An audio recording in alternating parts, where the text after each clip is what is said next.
She walked into the most restricted military operations center on the West Coast carrying a turkey sandwich and a bottle of water. No fanfare, no escort, just plain navy scrubs and rubber-soled shoes that squeaked slightly on the polished concrete floor.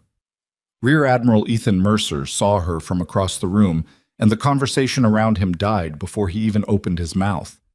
He crossed the floor in 8 steps, grabbed her tray off the table, literally grabbed it, the water bottle rolling sideways, and told her this area was restricted.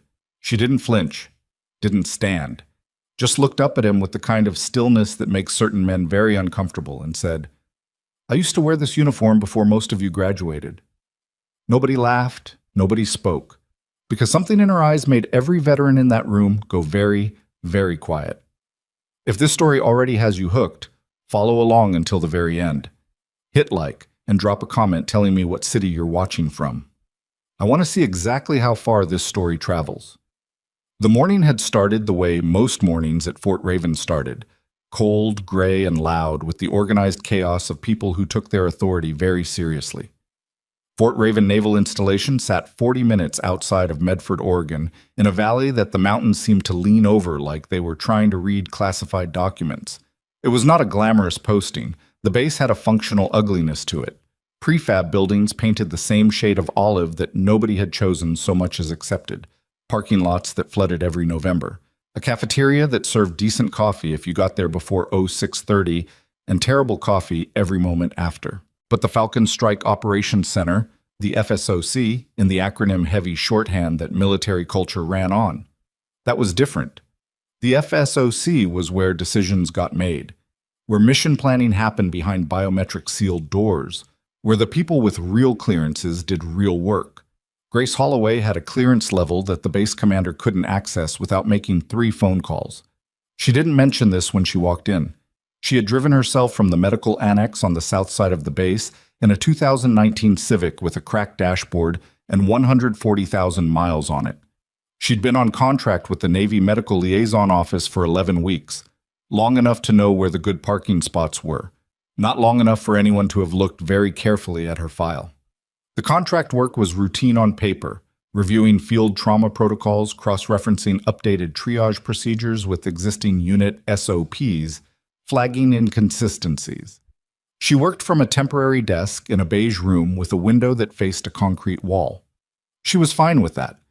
The FSOC had a break room adjacent to the main floor, technically accessible to all credentialed personnel, though in practice it was used exclusively by the operations staff and whatever senior officers happened to be cycling through on any given week.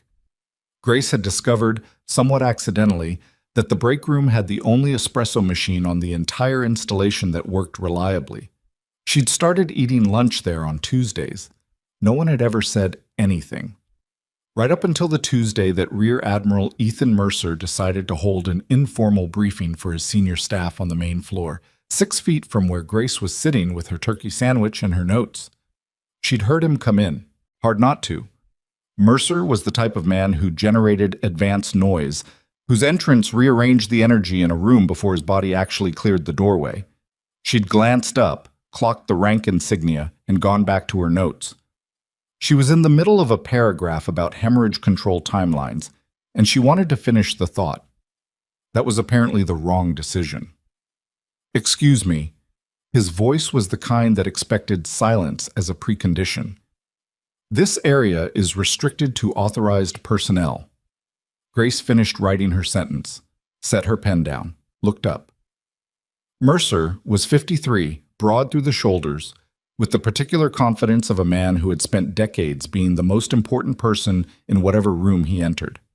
He had 3 officers flanking him, and he was looking at Grace the way people look at something that has been left in the wrong place. Not with anger exactly, more with the baffled irritation of someone who has found a coffee cup on their desk when they distinctly did not put a coffee cup on their desk. "I'm finishing my lunch," she said. "I can see that." He said it flatly. "I also see that you're in a restricted operations area, and I don't recognize you, which means you either don't belong here or you haven't introduced yourself, and either way, Grace Holloway." She picked up her water bottle. "Medical Liaison, South Annex." Medical Liaison doesn't have access to the FSOC break room. The break room isn't part of the FSOC.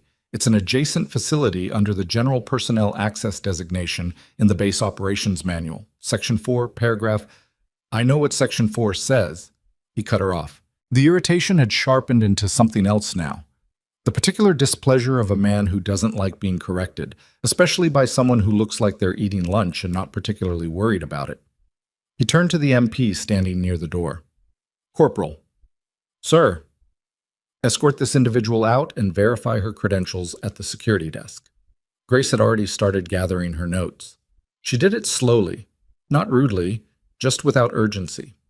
The way you pack up when you're not in trouble, just inconvenienced. She tucked her notebook under her arm, picked up her water bottle, and then Mercer reached past her and picked up her tray. Physically. Picked it up. The turkey sandwich slid. The water bottle she'd been holding rolled off the table and hit the floor with a sound that was unfortunately loud in the sudden silence. She looked at the tray in his hands. Then she looked at him. That was unnecessary, she said. Out. The MP, a young corporal who very clearly did not want to be anywhere near this, touched her elbow gently. Grace didn't resist. She picked up her water bottle from the floor, tucked it under her arm with her notebook, and walked toward the door. She stopped once. Didn't turn all the way around, just enough. I used to wear this uniform, she said, before most of you graduated. Then she walked out. Behind her, the room stayed quiet for a beat longer than it should have. Senior Chief Petty Officer Marcus Dayhill, 15 years in, 2 overseas deployments, exactly the kind of man who noticed things, watched Admiral Mercer set the food tray down on the nearest table and smooth his uniform jacket. Around the room, 3 or 4 of the veteran operators exchanged glances. Not the kind of glances you exchange when you think something is funny. The other kind. Dayhill had caught something in her posture when she walked out, something in the way she moved, unhurried in a very specific way, the way people move when they've been in worse situations than this, and they know it. He'd seen that kind of stillness before. Usually in people who'd spent time in places where being calm was a survival skill and not a personality trait. He pulled out his phone and typed her name into the base personnel directory. The directory returned a single entry. Holloway, G. Medical Liaison. Temp contract. South Annex. No photo, no rank listed, no service history. That was not normal. He tried the secondary system, the one that cross-referenced contract personnel with their institutional affiliations. It loaded, spun, and then returned a message he'd only seen a handful of times in his career. Access restricted. Contact-based security officer for further inquiry. Dayhill stared at his phone for a moment. Then he looked at the door she'd walked out of. Then he looked at Mercer, who was already launching into his briefing like nothing had happened. Grace ate the rest of her lunch in her car. Turkey sandwich, the other half she'd grabbed from her tray before the whole thing had gotten out of hand. Lukewarm. She'd left her thermos in the break room. She didn't realize until she was already in the parking lot and decided it wasn't worth going back for. She wasn't angry, exactly. She'd been dismissed before. She'd been dismissed in ways that were considerably more consequential than a stolen lunch tray. Dismissed in the middle of a firefight. Dismissed in the middle of a mission brief. Dismissed by men who outranked her and later had to write formal letters about it. The specific sting of Ethan Mercer taking her food off the table was something she'd process later. Right now, she had work to finish. She opened her notebook on the steering wheel and found her place. The protocol inconsistency she'd been flagging was in the tourniquet application guidelines, specifically the differential between the Army's updated combat application tourniquet procedures and the Navy's Field Medic Handbook, which was running 18 months behind on its revisions. 18 months wasn't long in bureaucratic time, but it was long enough for a field medic to follow an outdated procedure under pressure and lose a patient they shouldn't have lost. She'd seen it happen. She knew exactly what it cost. She finished her notes in the car and drove back to the South Annex, parked in her usual spot. Went back to her desk and her concrete view window and her mediocre overhead fluorescent lighting and kept working. At 15:47, her phone rang. It was Captain Denise Pruitt, the base medical officer. Pruitt was professional, careful with her words, and clearly uncomfortable about something. Ms. Holloway, I want to extend an apology on behalf of the base command for what happened this afternoon in the FSOC building. It's fine, Captain. It's not fine, actually. I've been made aware of the circumstances, and I want you to know that, Captain, Grace kept her voice level, I've already moved on. Is there something else you needed? A pause. There are going to be some people coming to the base tomorrow morning, senior personnel. I wanted you to know in advance. What kind of senior personnel? Another pause, shorter, the kind that don't usually make unannounced visits. Grace was quiet for a moment. I see. I thought you'd want to know. Thank you, Captain. She hung up, stared at the concrete wall outside her window for a moment. Then she went back to work. The black SUVs arrived at 0817 the next morning. Not one, 4.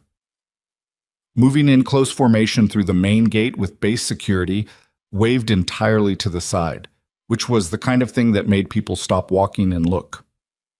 The vehicles had no markings. They didn't need markings.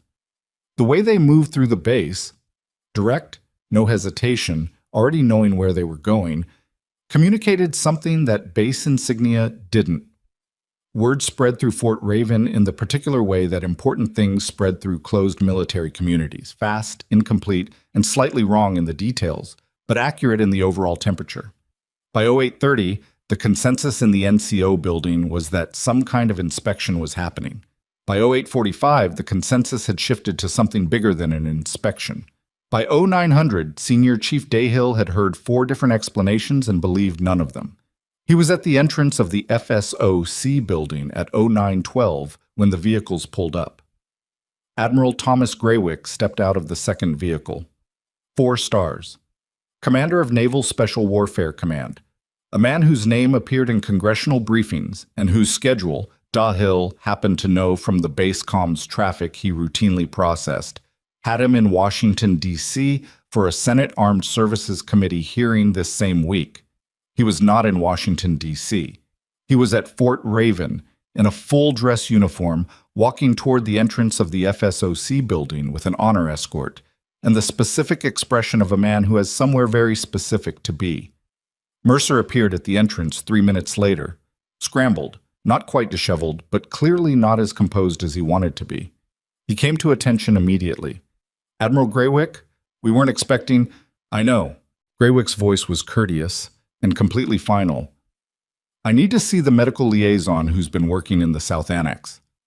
Silence. Mercer's mouth did something complicated.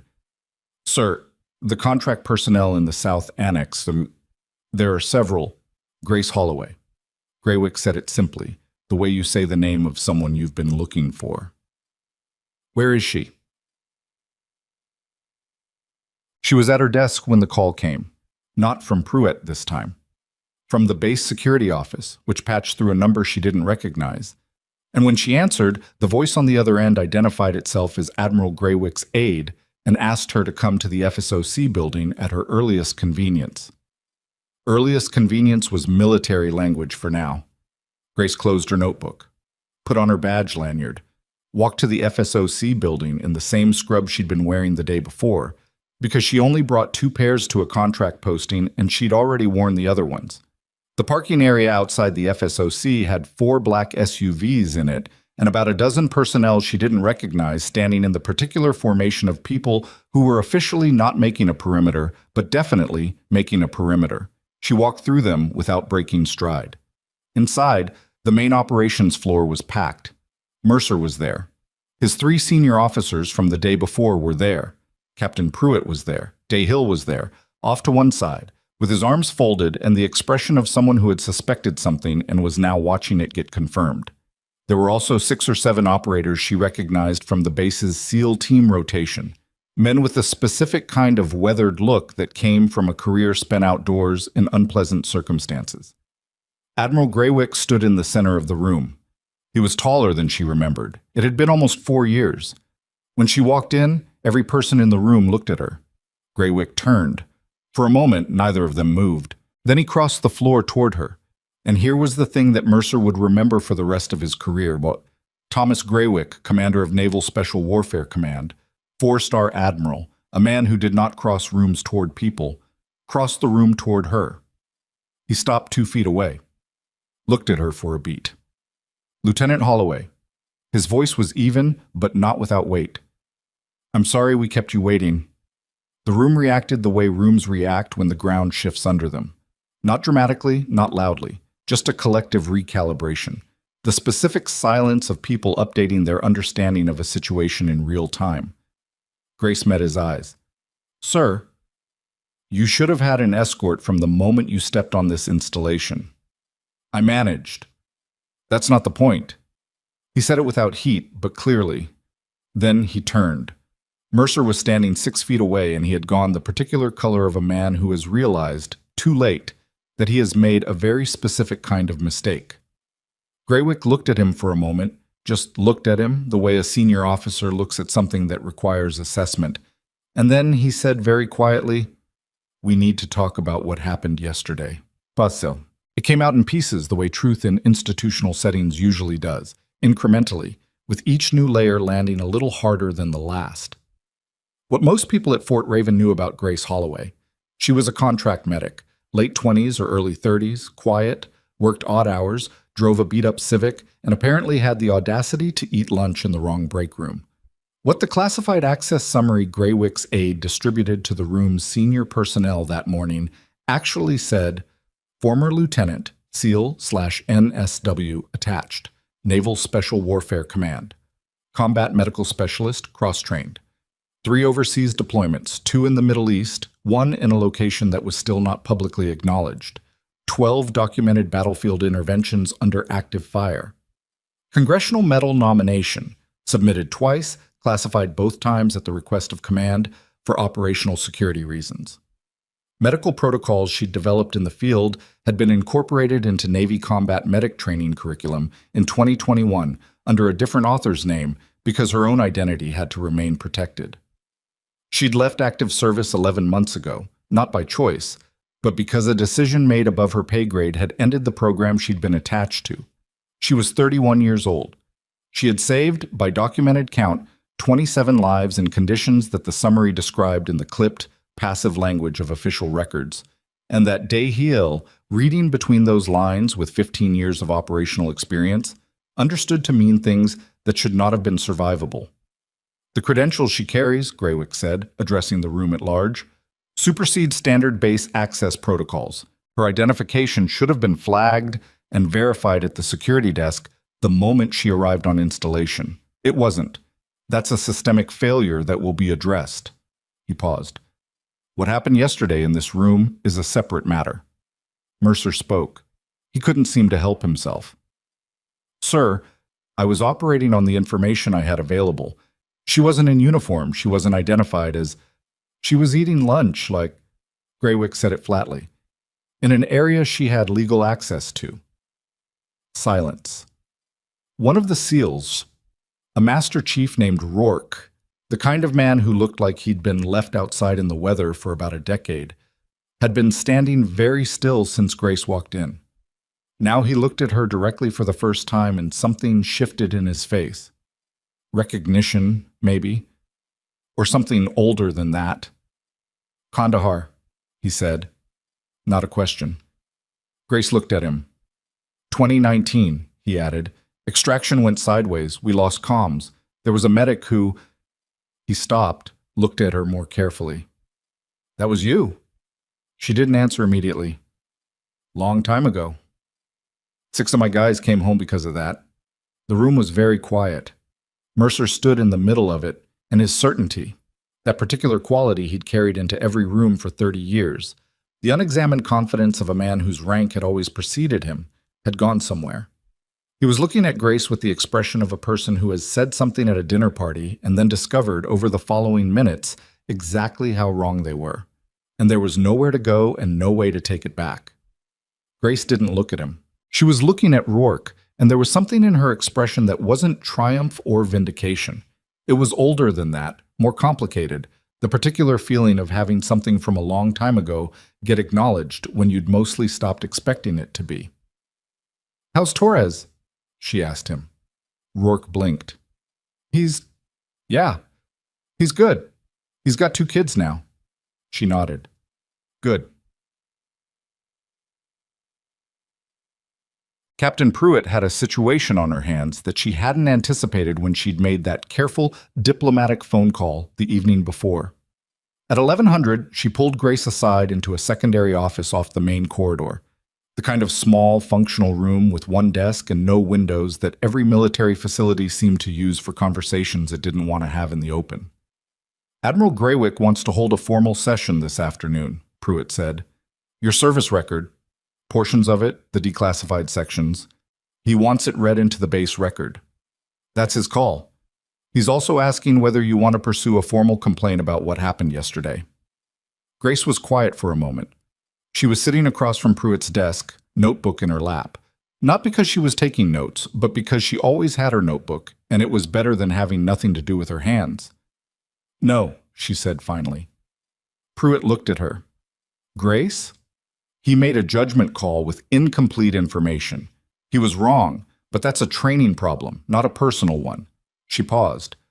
I'm more interested in the security credential failure. If my access wasn't flagged correctly at the gate, there are people running this base who don't know what they don't know. That's actually dangerous. Pruitt was quiet for a beat, the quiet of someone reassessing. You've been flagging that tourniquet protocol issue for 3 weeks, she said. 6 weeks. And no one's acted on it. Not yet. Pruitt looked out the window, the one that faced a parking lot, not a concrete wall, a minor luxury of her rank. The Admiral also wants to know if you'd be willing to brief the medical staff here. Your field protocols, the ones they don't teach because they don't know they exist. Grace thought about the concrete view office, the mediocre fluorescent light. The 11 weeks she'd spent quietly writing notes that went into a review process she wasn't entirely sure was still operational. Yeah, she said, I can do that. She wasn't looking at Pruitt when she said it. She was looking at the notebook in her lap, at the paragraph about hemorrhage timelines she'd been trying to finish in the break room when someone took her food off the table and told her she didn't belong. The formal session convened at 1400 in the FSOC main briefing room. It was standing room only, which was not normal for a base the size of Fort Raven, and was entirely a function of the fact that nobody had seen Thomas Greywick show up at a regional installation unannounced, and word travels. Dayhill found a spot along the back wall. He'd been thinking about the base personnel directory all morning, about the restricted record that had come back when he'd searched her name, about the way she'd walked out of the break room the day before. He'd been in this business long enough to know that the things you can't find in a system are sometimes the most important things. Greywick stood at the front of the room. He didn't use notes. What I'm about to share is a matter of public record as of this morning, following a partial declassification order that's been in process for 14 months. He let that land. 14 months. Which means this conversation is overdue. He went through it methodically. Not dramatically, not performing, just delivering facts in the clear, direct way that made certain men very good at their jobs. The deployments, the battlefield interventions, the protocol work. The medal nomination that had been submitted and classified twice, not because she hadn't earned it, but because acknowledging it would have required acknowledging operations that couldn't be publicly acknowledged. Rourke, standing 2 rows ahead of Dayhill, hadn't moved since the session started. Mercer sat in the front row. He'd had the choice of where to sit, and he'd chosen the front, which Dayhill thought was either a sign of significant self-awareness or no self-awareness at all. He sat with his hands folded on the table, and he did not look away from the front of the room, and whatever he was thinking, he kept it very carefully to himself. When Greywick finished, he said simply, "Lieutenant Holloway." She was in the second row. She stood. The room, and Dayhill had been in a lot of rooms in his career, rooms where important things happened, rooms where the weight of institutional authority pressed down on every person in them. The room went very quiet in a particular way. Not the silence before an announcement, the silence after a reckoning. You are owed a formal acknowledgement of service that was long delayed, Greywick said. That acknowledgement begins today. Grace looked at him. Her hands were at her sides, and she was standing straight but not stiff. The posture of someone who'd been in formation many times and was now standing in one differently, under entirely different circumstances. She glanced, once, at Mercer. He was looking at her. His jaw was tight, and his face had the specific quality of a man working through something difficult in real time, not performing remorse but actually confronting something, which was, Dayhill thought, possibly more than he'd expected. "I judged the uniform instead of the person wearing it," Mercer had said to Pruitt that morning, apparently. Dayhill had heard it secondhand, but he believed it was accurate. People tended to tell the truth when they had already been caught. Grace turned back to Graywick. "Thank you, sir," she said. It was 4 words. It wasn't a speech. She didn't give one, but something happened in that room in the moment after she said it, in the way Rourke straightened slightly, in the way 2 of the other operators exchanged looks that weren't discomfort this time, in the way Dayhill himself exhaled something he'd been holding since the afternoon before, that was harder to name than acknowledgement and more durable than applause. Outside, through the narrow windows of the FSOC building, the Oregon mountains sat exactly where they always sat, gray-green and indifferent, and older than any of the institutions that had grown up in the valley below them. Inside, the base security officer, a lieutenant commander named Halsey, who had been sitting quietly at the back of the room since the session began, was reading something on his tablet with the focused attention of a man who has just found a problem he wishes he hadn't found. The security credential log from the main gate. Grace Holloway's credentials had been scanned on entry 11 weeks ago. The system had returned an alert, a Level 4 access flag, the kind that was supposed to trigger an immediate notification to the base security officer and the commanding officer's office. The alert had been logged, and then, somewhere in the chain of notification, it had stopped. Halsey looked up from his tablet, looked at the 2 personnel from the gate security team sitting 3 rows ahead of him. They hadn't turned around. They didn't know he was looking. He looked back at his tablet. The log entry had a secondary notation, a timestamp showing that someone had accessed the alert record 18 minutes after it was generated and marked it reviewed. No action required. The user ID attached to that notation belonged to someone currently sitting in this room. Halsey closed the tablet cover quietly and took out his phone. Halsey didn't make the call from inside the room. He slipped out during the moment when Graywick was shaking Grace's hand and the room's attention was entirely elsewhere, a quiet exit through the side corridor, the kind of exit that nobody notices because nobody is looking for it. He walked 20 feet down the hall, past the water fountain that had been out of order for 3 weeks, and stopped in the alcove next to the emergency exit. The phone rang twice before the base JAG officer picked up. "I need you at the FSOC building," Halsey said. "Now. Bring the access log protocols." A pause. "What am I looking at?" "A falsified security notation and a personnel ID attached to it." He kept his voice flat, the way you keep your voice when you're trying to not get ahead of the evidence. 14 weeks of a Level 4 access flag sitting unacted on because someone manually cleared it. Another pause, longer. "Who's the ID?" Halsey told him. The silence on the other end had a specific quality to it. Not surprise exactly, more like the sound of someone recalculating something they thought they already understood. "I'll be there in 10 minutes, the JAG officer said. Inside the briefing room, the formal session was wrapping up in the way that formal military sessions wrap up, with the procedural language that signals conclusion, the slight shift in the room's posture as people begin calculating whether they're dismissed or still required to be present. Graywick was speaking with 2 of his aides near the front. Grace had returned to her seat and was, characteristically, writing something in her notebook. Dayhill watched her from the back wall and thought about the restricted directory entry, about the gate log, about the specific texture of what had just happened in this room and what it meant that it had taken 14 months of a declassification order and an unannounced 4-star visit to get here. He made his way toward the door, and that was when he noticed that Lieutenant Commander Halsey wasn't in his seat anymore. Dayhill paused, scanned the room. Halsey had been at the back, 3 rows ahead of him, tablet in hand, that focused expression. Now his seat was empty and his jacket was gone. Dayhill looked at the side corridor door. The push bar had the slightly unsettled look of a door that had been used recently. He followed it. He caught up with Halsey in the main corridor near the security checkpoint, where Halsey was now standing with a woman Dayhill recognized as Lieutenant Commander Priya Nath from the JAG office. Serious, efficient, the kind of lawyer who made people uncomfortable not by arguing, but by listening very carefully and writing things down. She had a laptop open on the counter of the security desk, and she and Halsey were talking in the low, quick way of people who are working a problem. DeHill didn't interrupt. He stood close enough to hear without being in the way, because that was a skill he'd spent 15 years developing. The notation timestamp is 0934, Halsey was saying. The original flag came in at 0916, 18-minute window. Nath was looking at the screen. And the user ID, verified, base access system, not spoofable from outside.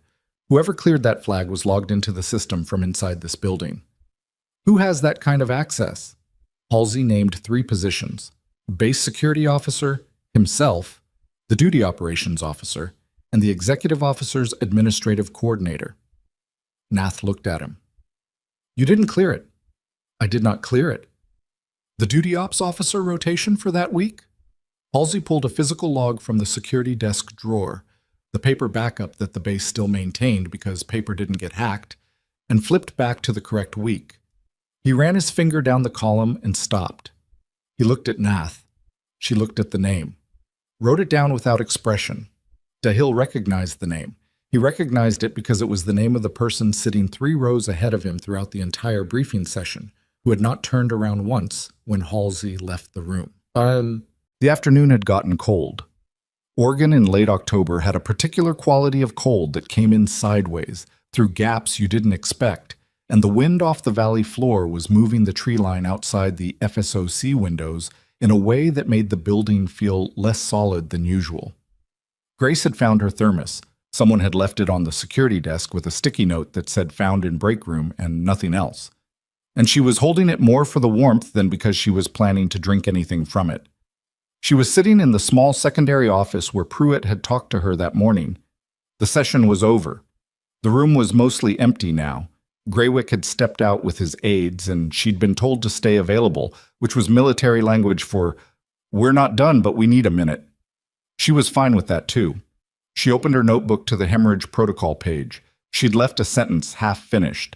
She picked up where she'd left off, because work didn't stop being necessary because extraordinary things were happening around it. And she'd learned a long time ago that the best way to stay level in a situation that wanted to destabilize you was to keep doing the next thing that needed doing. She was 4 lines in when the door opened. Mercer.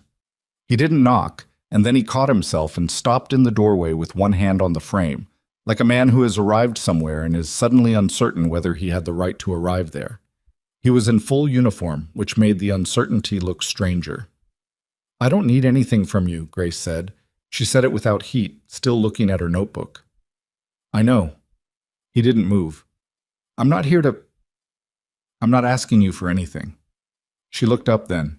He was standing in the doorway, and he looked tired in a way that was different from the tiredness of a long workday. The specific exhaustion of a man who has had something collapsed under him that he'd been standing on for a long time without knowing it. "I grew up Navy," he said. "My father was Navy. My grandfather." He paused. "I thought I knew what that meant. I thought I knew how to read a room." "You read the scrubs," she said. "Yes." "And the car in the parking lot." He was quiet. "And the way I was eating lunch by myself." She closed the notebook. "I get it. You built a pattern, and I fit it. That's not an excuse."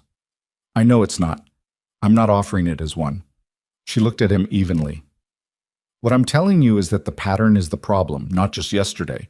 If your baseline assumption is that a person in civilian clothes eating alone in a break room is automatically less important than whoever's in uniform standing behind you, that's a pattern that'll keep costing you." Mercer was quiet for a moment. He had the look of a man who wanted to argue and couldn't find the ground to stand on. "I've been doing this for 30 years, he said. "I've never had someone sit in this room and tell me, 'That's probably part of the problem too.'" A pause. He almost smiled in the grim, self-aware way of a man who knows he's been fairly caught. "Admiral Graywick told me what the next steps are going to be," he said. "The security notation, the access log. He wants a full review of how credentials are processed through this base." He stopped. "I should have had that in place already." That's also on me. Grace looked at him for a moment. Are you expecting me to tell you it's okay? No. He said it clearly, without hedging. I'm not. Good. She picked up her notebook again. Because it's not. But I think you know that. He nodded once, started to turn away, stopped. The protocol work you've been doing, the tourniquet revisions. He said it like he'd read the file recently, which he probably had. Is it finished? 6 weeks from finished. Maybe 4 if someone expedites the review cycle. I'll expedite it. She looked at him. He didn't elaborate. He walked out of the doorway and pulled the door most of the way closed behind him, leaving a 3-inch gap, the specific gap of someone who has decided something and doesn't want to make it a bigger moment than it needs to be. Grace looked at the door for a moment. Then she opened her notebook and went back to the hemorrhage protocol. 1. The name in the access log was Major Conrad Wills. Wills had been the duty operations officer for the week that Grace had arrived on base. He had been the individual who had received the Level 4 access flag notification, the automatic alert generated when her credentials were scanned at the main gate, and he had been the individual whose user ID had cleared that alert 18 minutes later with a no-action required notation. He was also, Nath discovered when she started pulling the secondary records, the individual who had signed off on the gate security team's daily logs for 11 consecutive weeks, which meant that if anyone on the gate team had seen the access flag and thought about escalating it, Wills was the person whose name appeared on the document authorizing their day's work. That was either coincidence or it wasn't. Nath was not a person who put significant weight on coincidence. She had the full personnel file on her laptop when Halsey came back from his 3rd conversation with Greywick's aide in the past 2 hours. He looked like a man who had started the morning expecting a routine Wednesday and had experienced a significant recalibration. Greywick wants everything we have before 1700, he said. I'm aware. She kept her eyes on the screen. Pull his comms log, base internal system. I want to see who Wills talked to in the 18-minute window. Halsey reached past her and typed the search string into the base comms system. The internal log was archival, every call, every message sent through official channels, date-stamped, user-attributed. It wasn't the kind of system that got searched often, which meant it also wasn't the kind of system that people remembered to worry about when they were doing things they shouldn't. The log populated. In the 18-minute window between the access flag and the no-action required notation, Major Conrad Wills had made one internal call, to Rear Admiral Ethan Mercer's office. The call had lasted 4 minutes and 11 seconds. Nath stared at the entry. She was very still in the way of someone who has just found something they were half hoping they wouldn't find, because finding it makes everything considerably more complicated and considerably more serious than it was 5 minutes ago. Halsey, she said, I see it. This changes the nature of the review. I know. She sat back. This isn't a personnel error. This is a decision. He didn't answer because there wasn't a useful answer. He was looking at the same timestamp she was looking at the same 4 minutes and 11 seconds, at the same chain of events that now ran from a phone call through a falsified log entry, through 11 weeks of a decorated combat veteran working from a concrete view office in the South Annex without the access and support her credentials entitled her to. Outside the security checkpoint window, the last of the afternoon light was going gray behind the Valley Mountains. In 20 minutes, Halsey would have to walk into a room with Thomas Greywick and tell him what he'd found. He'd been in difficult conversations before. He had not been in one quite like this. He straightened up from the desk. I need to make a call before we go to the Admiral. Who? He was already walking toward the door. Someone who should hear this before it becomes official. At 10. Grace was in the corridor outside the secondary office when her phone rang again. Unknown number, but she'd been getting unknown numbers all day, so she answered. Miss Holloway. A man's voice, careful. She didn't recognize it. My name is Weston Carr. I'm an investigative correspondent with the Federal Defense Review. I've been covering personnel credentialing failures in NSW installations for the past 7 months. She stopped walking. I'm going to stop you right there, she said. I understand. I'm not asking you to confirm anything. I'm calling because I've had a source give me information that I believe you have a right to know before it becomes public." She didn't say anything. He took that as permission to continue, which was a reasonable interpretation. "I have documentation showing that a credentialing irregularity at Fort Raven was reported to an officer's office 14 weeks ago and was deliberately suppressed. I also have a source indicating that this is not an isolated incident, that there are 3 other installations where similar flags were cleared without proper review, all in the past 18 months, and that the clearances share a common thread." She was very still. "What's the common thread?" she asked. A pause. "Personnel with special access program designations who were redirected into contract or liaison roles rather than operational ones. People whose presence at a given installation should have triggered review of ongoing operations but didn't because someone made sure those reviews never happened." The corridor was empty. The overhead lights buzzed faintly at a frequency that was just below the threshold of annoying. "Why are you calling me?" she asked. "Because you're the only one of the 4 whose credentials triggered a flag that got caught," he said. "The other 3 were cleared without a flag ever reaching the internal log. Someone was getting more careful over time." Grace looked at the wall in front of her for a long moment. "I'm not a source," she said. "I'm not going to be a source." "I know. I'm not asking you to be." Another pause. "I'm asking you to be careful. Because whatever happened here today with the Admiral's visit, whatever process is starting, there are people who have a significant interest in that process going away." She thought about the 4-minute phone call she didn't know about yet, about the 11 weeks, about the fact that someone had cleared her flag and then gone on with their day. "Send me what you have," she said, "in writing, through official channels, not my personal number." "That'll take longer." "I know. Do it that way anyway." She hung up, stood in the corridor for a moment, then she went back to the secondary office, sat down at the desk, and opened her notebook to a new page. She wrote 4 words at the top. "What else don't I know?" And somewhere on the other side of the base, in a parking lot outside the administrative building, Major Conrad Wills sat in his vehicle with his phone in both hands, reading a message that had just come in, and his face had the color of a man who had just realized that the thing he'd spent 11 weeks helping to conceal had just become something he couldn't conceal anymore, and that the question of who else knew what he'd done was now moving faster than he could manage it. He typed a response, sent it, stared at the screen waiting for a reply that didn't come. The reply that Wills was waiting for came 17 minutes later, and it was 3 words. "Sit tight. Handled." He read it twice, put his phone face down on the passenger seat, looked at the administrative building across the parking lot, lit windows, people moving past them, everything looking exactly like a normal Wednesday afternoon at a mid-sized naval installation. Nothing about the exterior of that building suggested that anything unusual was happening inside it. He knew better. The thing about a cover that holds for 11 weeks is that you start believing in its structural integrity.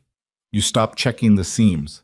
Wills had checked the seams carefully for the first 3 weeks, logging in every few days to make sure the alert record stayed clean, making sure his name wasn't appearing in any review requests, making sure the gate team's logs were signed and filed and not generating questions. By week 6, he'd stopped checking daily. By week 9, he'd almost stopped thinking about it. That was the specific error of a man who had confused the absence of consequences with the absence of risk. He picked up the phone again, read the message again. Sit tight. Handled. He didn't know what handled meant in this context. He didn't know if it meant the access log had been addressed, or the JAG officer had been redirected, or something else entirely. He didn't know because he was 3 levels removed from the decision-making, and he'd always understood that to be a feature of the arrangement rather than a flaw. Compartmentalization, the person who'd brought him into this had called it, deniability. The word felt considerably less useful sitting in a parking lot with his phone face down on the passenger seat while an unannounced 4-star Admiral ran a session on the other side of the base. Nath had the full comms log printed and flagged by 16:30. She worked fast when the situation warranted it, and this situation warranted it. The 4-minute, 11-second call between Wills and Mercer's office was the center of it, but it was the surrounding context that made the picture coherent. Or rather, that made it alarming, because when she pulled the archived comms for the 3-week window before Grace's arrival on base, she found 2 more calls from Wills's line to Mercer's office, both under 5 minutes, both initiated by Wills, both on dates that corresponded to points in the base credentialing review cycle. She brought the full package to Halsey at 16:43. He looked at it for a long moment without speaking. Then, he knew she was coming. Someone did. Nath pointed to the earliest call, 8 days before Grace's start date. That's the window when contract personnel files get routed through the base operations office for preliminary credentialing. Standard procedure. Wills would have seen her file. And the flag? The level 4 flag on her credentials would have been visible in the file. She paused. To anyone with operations level access, which Wills had, and which Mercer's office had. Halsey looked at the ceiling for a moment. He'd been in this job for 4 years, and he'd dealt with a lot of things. AWOL cases, an assault allegation that had turned out to be substantially more complicated than it first appeared, a procurement irregularity that had cost 2 officers their careers. He had not dealt with anything that looked like this. "Take this to Greywick," he said. "That was always the plan." "Take it to him now, before 1700. Nath was already closing the folder. Greywick's reaction to the comms log was not dramatic. That was the thing about men who had spent their careers making decisions under pressure. They'd burned through most of their dramatic reactions by their mid-40s, and what was left was a particular quality of stillness that was more unsettling than anger. He read through the log twice, asked 2 questions, both procedural, both about the verification status of the user IDs.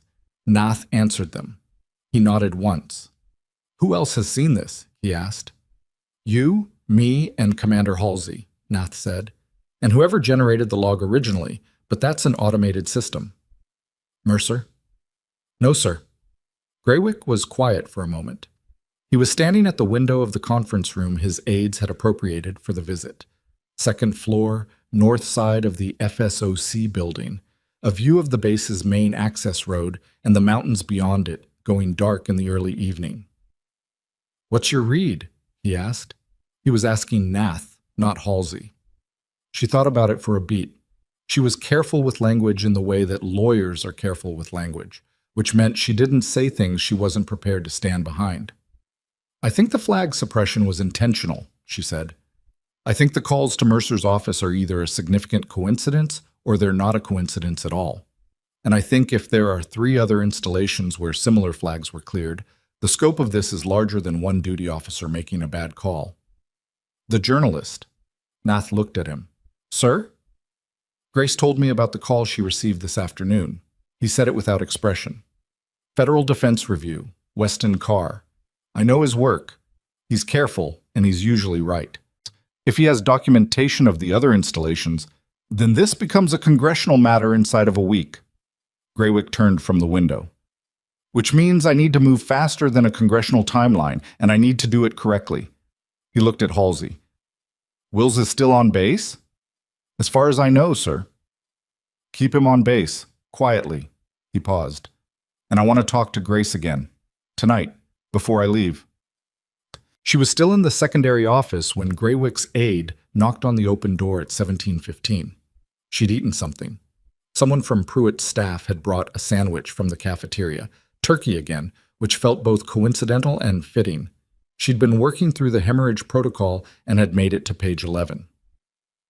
The work had a grounding quality that she'd relied on for years, the way some people relied on physical exercise or routine. The specific comfort of a problem that had a correct answer you could find if you were patient and precise enough. She followed the aide upstairs. Greywick was alone in the conference room, which was unusual. His aides were outside the door. He waved her to the chair across from him. "The journalist called you," he said. "Yes, sir." "What did you tell him?" "That I wasn't a source. That he should send anything through official channels." Greywick nodded. "The documentation he referenced, 4 installations, flagged credentials cleared without review. If that holds up, this isn't a Fort Raven problem." "I know. It's a systemic problem, which means fixing it requires a response that's proportional to the scope." Grace looked at him. "You're telling me this because what happens next is going to involve your name, your record. Things that have been classified for 4 years are going to become part of a formal investigative record." He paused. I want to make sure you understand what that means before it starts moving. She considered that. It means people who've spent 4 years not knowing what I did are going to find out. Some of them. And people who spent 11 weeks ignoring that I was here are going to have to explain why. Yes. She was quiet for a moment. The conference room was warm in the particular overheated way of rooms in military buildings, where the climate control was optimistic. Outside, she could hear the base going through its evening routine, vehicles moving, distant voices, the structural sounds of a facility that ran 24 hours, and didn't much care what time it was. "What do you need from me?" she asked. "A formal statement about the credentialing process from your arrival through today. Your experience at the gate, who you interacted with, what access you were or weren't given." He paused. "And I need you to be honest about the protocol work you've been doing here. All of it. Because if someone was keeping you in the South Annex for a reason, I want to understand what you were working on and whether that's connected." That landed differently than she expected. She hadn't considered that angle. She'd been thinking about the access flag, about the phone call, about Will's and whatever decision he'd made when he saw her file come through the operations office. She hadn't been thinking about why. She'd been thinking about what. "The tourniquet protocol," she said slowly. "Tell me." "The update I've been flagging. It's not just procedural. If it goes through the review cycle and gets implemented, it changes the field medic training baseline across the NSW command." She stopped. "Which means retraining, which means an audit of the existing training program." Another stop. "Which means someone looks at where the current curriculum came from." Graywick was very still. "And who authored it?" he said. "The 2021 update to the combat medic curriculum carries a different author name," she said. "I told you that in the briefing." "I remember. If the review catches the tourniquet inconsistency and traces it back to the source protocols, someone has to explain the 2021 attribution."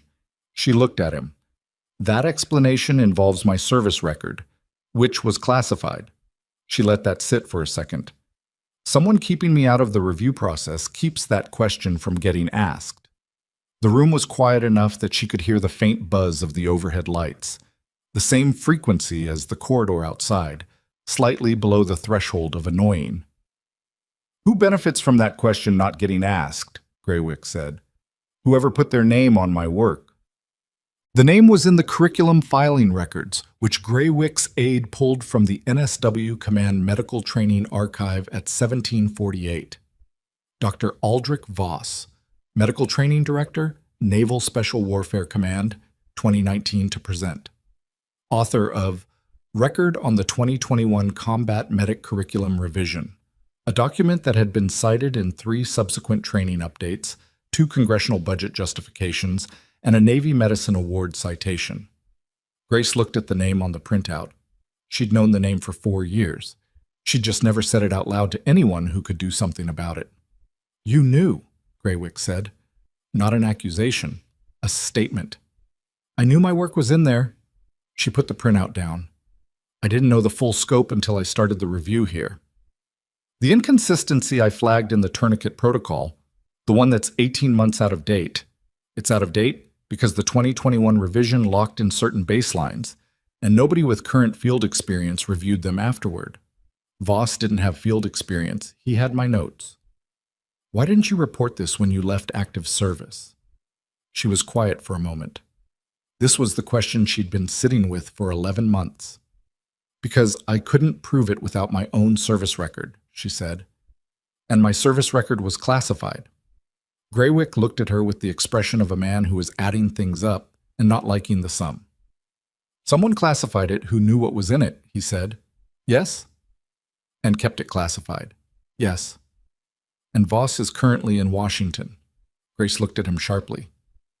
"Senate Armed Services Committee hearing," he said.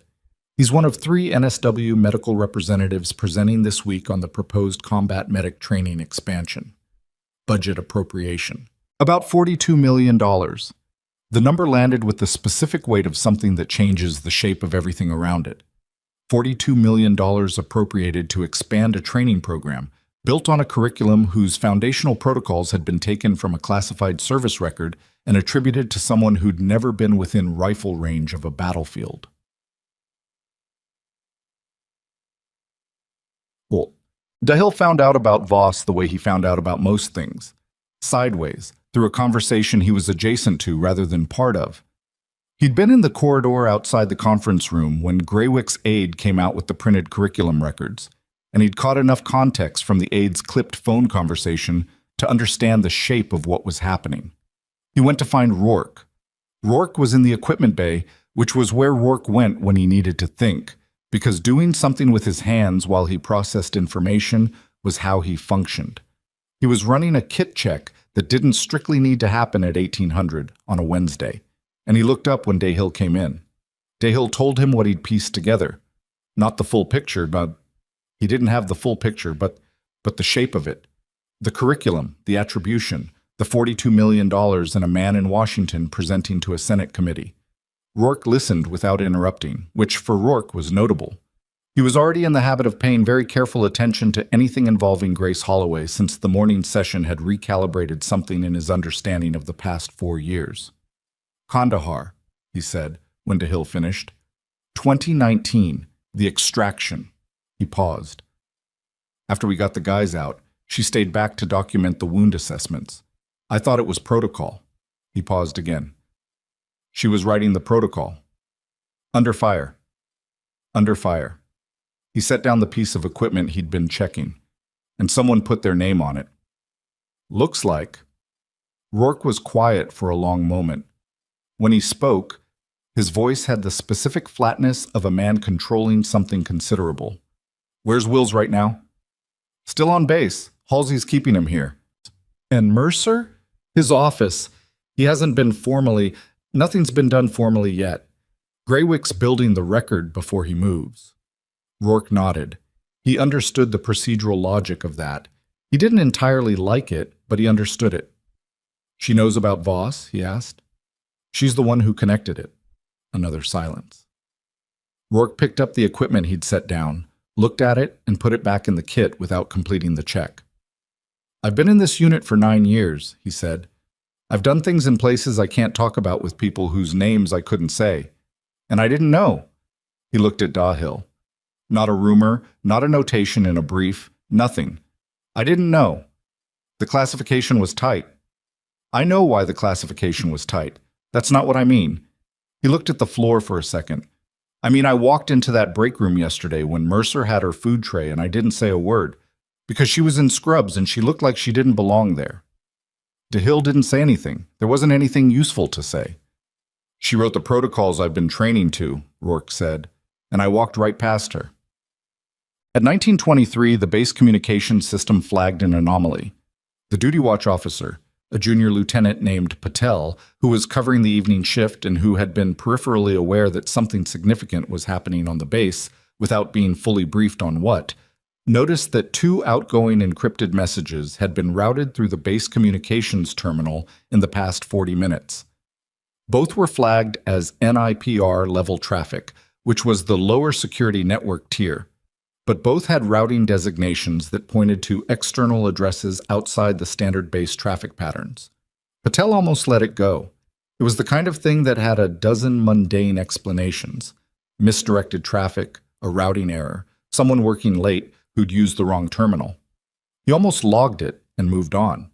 But one of the external addresses had a destination code that he recognized from the base's communications threat library, because he'd been trained on it 6 months ago in a routine refresher course.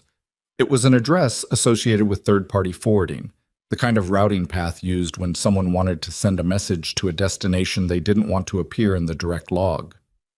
He picked up his phone. He didn't know who to call.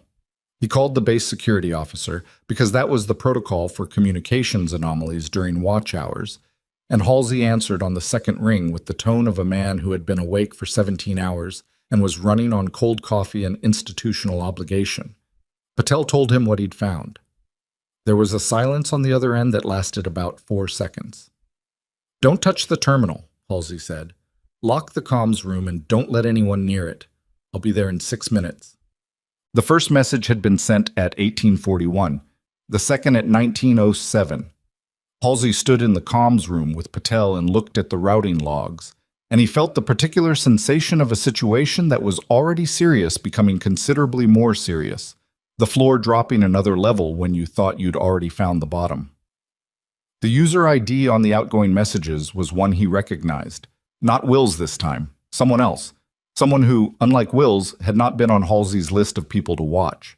He pulled the personnel file, looked at the access level, looked at the routing destination, and thought about who at the other end might be receiving two encrypted messages from Fort Raven at 1841 and 1907 on a Wednesday evening when an unannounced four-star Admiral was running an investigation on the base. He thought about Weston Carr's call to Grace. 3 other installations. Someone was getting more careful over time. He thought about sit tight, handled. 3 words. The response that Wills had been waiting for in the parking lot. He looked at the user ID again. Cross-referenced it against the base attendance log for the afternoon briefing session. The user ID belonged to someone who had been in the briefing room, who had heard everything Graywick said, who had known, as of 1400 this afternoon, exactly what was in the declassified record and exactly what the investigation was going to look like. Who had then, 4 hours later, sent 2 messages through a routing path designed to obscure the destination. Halsey took out his phone, called Graywick's aide, said 4 words. "We have another one." Upstairs in the conference room, Grace was still sitting across from Graywick, finishing her formal statement, writing in the same notebook she'd been carrying since she drove her 2019 Civic through the main gate 11 weeks ago. She was on the second-to-last page. She didn't know yet that the person who had sent those messages was someone who had sat in the second row of the afternoon briefing, close enough to hear everything, and whose name appeared on a specific communication in Graywick's file. A communication from 14 months ago recommending, in formal bureaucratic language, that Grace Holloway's partial declassification request be deferred pending further operational review. She didn't know yet that the name on that recommendation was Captain Denise Pruitt. Graywick got the call at 1931. He was standing near the window when his aide knocked twice and opened the door without waiting for an answer, which was the specific protocol they used when something couldn't wait. Graywick read the aide's expression before he heard the words, and what he read there made him straighten slightly. The unconscious physical response of a man preparing for something. Halsey found 2 outgoing encrypted messages routed through a third-party forwarding path, the aide said, both sent in the past 90 minutes. User ID, the aide told him. Graywick was quiet for 4 seconds. Grace was watching him from across the table, and she saw it happen. The specific reorganization of his face when information arrives that changes the structure of what you thought you were looking at. She'd seen that expression before, in briefing rooms and forward operating bases, and once in a vehicle on a road that nobody was supposed to be on. It meant the problem was larger than the working model had accounted for. He looked at her. Captain Pruitt. She heard the name and felt something settle in her chest that was the opposite of surprise. The grim confirmation of a thing you'd half suspected and had mostly convinced yourself you were wrong about. "How long have you known her?" Graywick asked. "Since I arrived on base. She was the first person to formally process my contract paperwork." Grace paused. "She's the one who called me the night before you got here, told me senior personnel were coming. She called to warn you. I thought she was being professional." Grace looked at the wall. "She was figuring out what I knew." Graywick nodded once, the nod of a man closing a circuit. "She also," he said, "signed a formal recommendation 14 months ago that your partial declassification request be deferred pending further operational review." The words landed with the specific weight of something that reframes everything before it. Grace sat with it for a moment. 14 months. She'd submitted the partial declassification request because she needed her own service record to support the protocol attribution complaint she was building. The request had gone in. She'd waited. She'd been told it was in process. She'd kept waiting. 11 months later, still without a response, she'd taken the contract work at Fort Raven because it was the closest she could get to the documentation she needed without the declassification. She'd been working around a door that someone had quietly locked. Who else signed it? She asked. The recommendation only required 1 signature at her level to trigger the deferral process. But the deferral itself, It would have needed authorization from someone above her. Greywick held her gaze. Yes. She let that sit. Voss sits on the NSW Medical Oversight Committee, which has advisory authority over declassification requests related to medical operational records. He paused. He's not the final authority, but he's on the routing chain. He flagged it. Almost certainly. Grace exhaled slowly. She wasn't angry, which was interesting. She'd expected to feel angry when the full shape of it became clear, but what she actually felt was closer to the particular exhaustion that comes after a long diagnostic process. The draining relief of finally having an accurate picture of a problem, even when the picture is worse than what you thought. They built a system, she said. Voss takes the curriculum credit.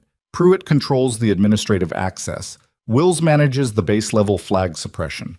3 nodes. Each one only knows their part. And the arrangement holds as long as none of the nodes get pressure from the outside. Until an unannounced 4-star Admiral shows up. Until that, Greywick agreed. Halsey had Pruitt's office door under passive observation within 8 minutes of his call to Greywick's aid. Not a posted guard, nothing that would signal to her that the situation had changed, just a junior watch officer who happened to be doing routine corridor checks with unusual frequency. Halsey had learned, over 4 years as base security officer, that the moment a person suspected they were being watched, they either stopped doing the thing you needed them to do or started doing something worse. Passive observation was almost always the better first move. Pruitt was in her office, light on, door closed. The internal network log showed she'd accessed her workstation twice in the past hour, once at 1849 and once at 1918, both brief sessions under 3 minutes each. Halsey pulled the workstation access logs and looked at what she'd opened. The first session, she'd accessed the base personnel directory and run 2 searches. The first search was for Greywick's aide's name. The second was for Nath's. The second session, she'd accessed the base travel coordination system and looked at the earliest available transport off the installation. Commercial flights out of Medford, scheduled government vehicle convoys, the weekly MAC flight that went through Travis Air Force Base. Halsey looked at the travel coordination access timestamp, 1918, 43 minutes ago. He picked up his phone and called the main gate. "Nobody leaves the installation tonight without my personal authorization," he said. "I don't care about rank or orders. If you get pushback, call me directly." Then he went to find Nath. Nath was in the JAG office, which was a small suite of 3 rooms on the 2nd floor of the administrative building, and she was doing what Nath did when the facts of a situation expanded beyond the original working theory. She was reorganizing her documentation. Not because the existing documents had changed, but because the relationships between them had, and she needed to see the new structure laid out before she started drawing conclusions. She had 4 separate files on her desk: Wills, the access log, the comms routing anomaly. And now Pruitt, a file that had been empty 30 minutes ago and currently held 2 pages of preliminary notes and a printed copy of the declassification deferral recommendation from 14 months ago. "The messages she sent," Halsey said, pulling a chair and sitting down without being invited. "Do we have a destination?" "Working on it. The third-party routing path uses a forwarding relay in Seattle. We can get the terminal destination, but it takes a NCIS data request, and that takes too long." "Yes." He looked at the files. She accessed the travel coordination system. She's thinking about leaving. "Can she?" "Not tonight. Gate's locked." He paused. "But that only works until she figures out the gate is locked, at which point she either stays calm and we contain this normally, or she does something that accelerates the whole thing." Nath looked at her notes. "If she sent those messages to Voss, he's in Washington. He's in Washington tonight. He's presenting to the Armed Services Committee tomorrow at 0900. She looked at Halsey. "If he knows the Fort Raven situation is broken open, and he has until 0900 tomorrow to..." He adjusts his testimony. "Or withdraws. Or requests an emergency classification review of anything that might surface." She paused. "He's been managing this system for 4 years. He knows what levers to pull." Halsey stood up. "Then we need to move tonight." "We need Greywick to move tonight," she said. This is above both of our grades, and we both know it.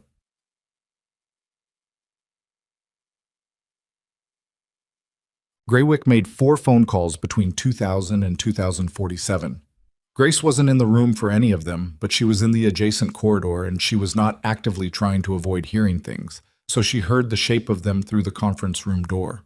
The first call was short, 5 minutes, and the voice on the other end was the specific register of someone very senior, being reached at an hour when senior people preferred not to be reached, and taking the call anyway because of who was calling. The second call was longer, 12 minutes, and involved language she recognized as the preliminary framing of a formal investigation request, careful, specific, building a record in real time. The third call was 4 minutes, and involved an agency she didn't recognize by the abbreviated name Graywick used, but whose function became clear from context. Someone with the ability to reach Voss's location in Washington before 0900 the next morning. The fourth call was to a number that Graywick dialed from memory, which meant it was either very important or very old, and it lasted 9 minutes. When he came out of the conference room afterward, he found Grace sitting in the corridor with her notebook and her nearly empty thermos, and he looked at her for a moment with the expression of a man who has been carrying something and has just found a place to set it down. "The Senate hearing is being postponed," he said. She nodded. "Voss will be contacted tonight by NCIS. He won't be presenting tomorrow." She nodded again. "That's not the end of it," he said. "A postponement isn't an investigation. Getting from here to a full accounting is going to take time, and it's going to be uncomfortable, and some of it is going to happen in rooms you're not in. I understand that. I want to make sure you also understand that your name is going to be in the middle of it. The partial declassification is moving forward tonight. I'm authorizing an emergency acceleration. But that means your record becomes part of an active investigation file, which means it's going to be seen by people and it's going to be used as evidence, and I can't control how that feels." She looked at him. "What's the alternative?" "There isn't one. I'm not offering one. I'm just telling you what's coming." "Okay." She held his gaze. "What do you need me to do?" He paused. "The formal statement you were writing. Finish it." She finished it at 2,118, 14 pages. Clear, precise, chronological. Her arrival on base. The credentialing process at the gate. 11 weeks of work from the South Annex, including a full accounting of every protocol inconsistency she'd flagged and every point at which the review process had stalled. The break room. Mercer. The session. The phone call from Carr. Everything she knew about Voss's curriculum attribution and how she knew it, with specific reference to the field notes she'd taken during the Kandahar extraction in 2019, notes that she had, it turned out, kept copies of, in a personal document archive on a secured drive that she'd been carrying in her laptop bag for 4 years. She hadn't mentioned the drive to anyone yet, because until today she hadn't been certain she was ever going to need it. She pulled the drive from her bag and set it on the desk next to the completed statement. Then she went and knocked on the conference room door. The base was quiet by the time Nath formally initiated the security hold on Pruitt's access credentials at 21:45. Quiet in the particular way of a military installation at night. Not empty, never empty, but reduced to its essential operational rhythm. The gate team was running 2 extra personnel. The watch officer had been briefed on a need-to-know basis. The comms room was still locked, Patel still inside, monitoring outgoing traffic with the specific vigilance of a junior officer who understood that something significant was happening and had decided to be very good at his job tonight. Pruitt discovered that her credentials had been suspended when she tried to access her workstation at 2151, and her login returned an access denied notification. She tried twice more. Then she sat back in her chair. She'd been in the military for 19 years. She understood what access denial at 2151 on a night when a 4-star Admiral was still on base meant.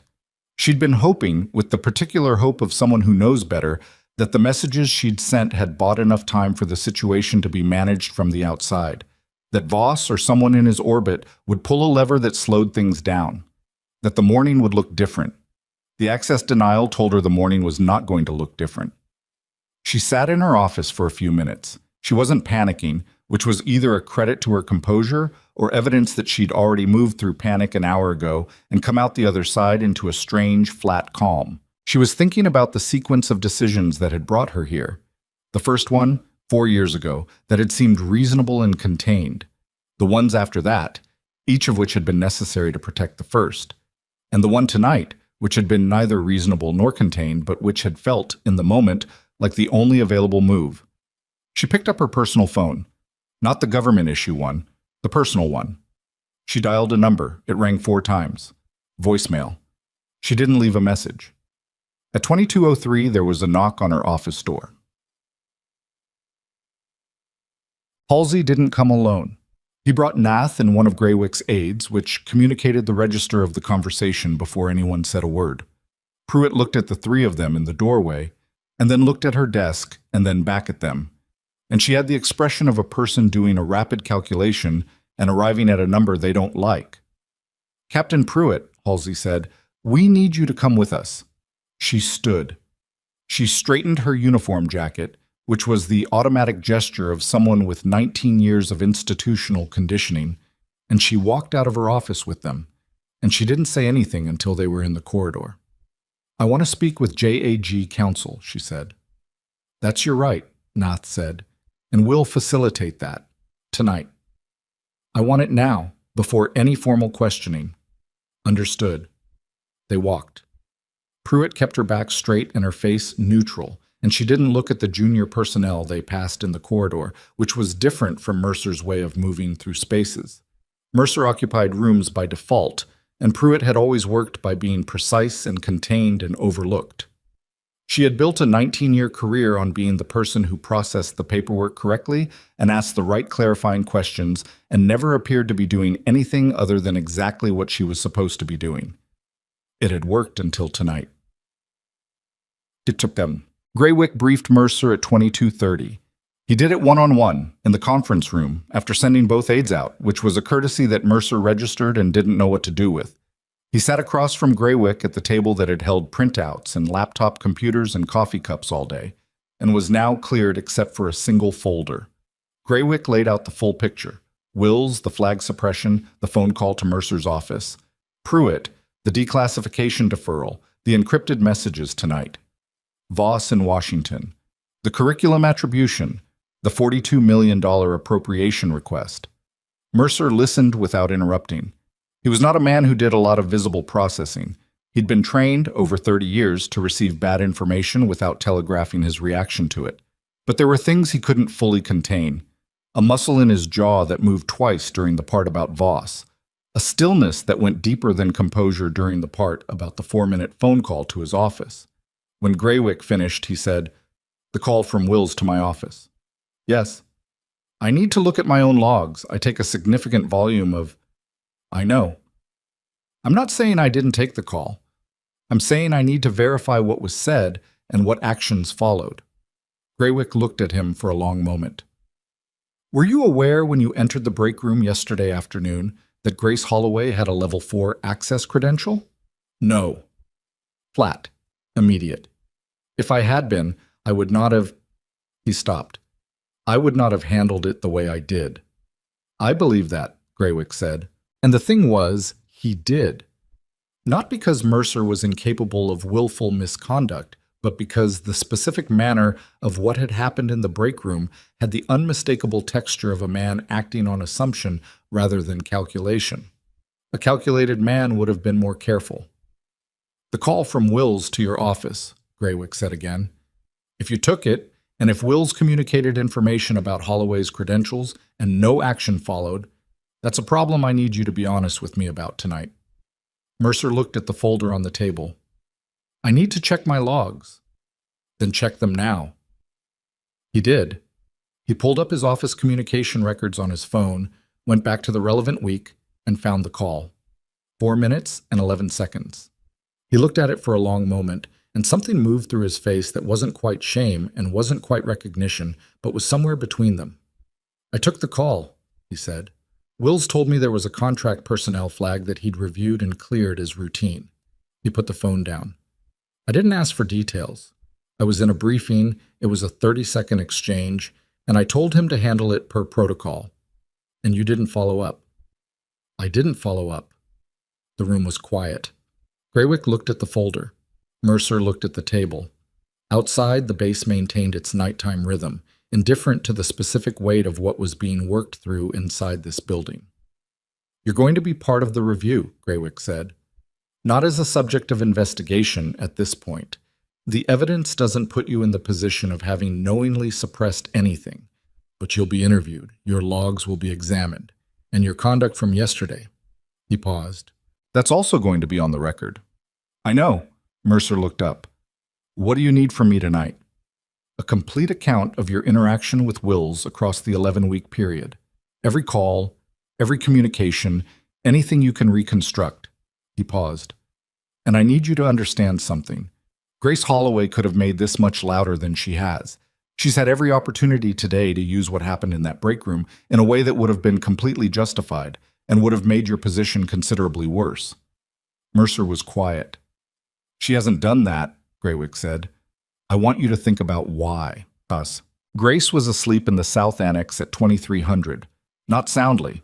The cot in the administrative duty room that Graywick's aide had arranged for her was the standard military issue variety that was fine for a 22-year-old and less fine for everyone else.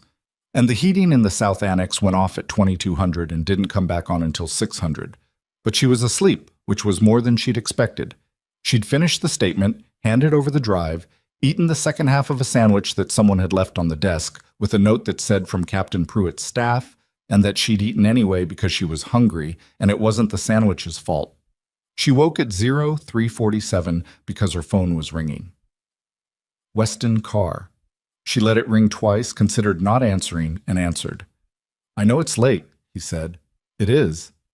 I also know what's been happening at Fort Raven tonight, and I want to give you the opportunity to tell me if there's anything I should hold before I file in the morning. She sat up on the cot. The duty room was dark and cold, and the kind of quiet that only exists at 0347 in a building most people have left. What are you filing? She asked. The credentialing suppression story. Wills, the flag, the comms pattern across 4 installations. He paused. I have enough to publish. I've had enough for 3 weeks. I've been waiting because I wanted to make sure the institutional response was actually in motion before I pushed on it from the outside. And now? Now I think the institutional response is in motion, which means the story will accelerate it rather than derail it. Another pause.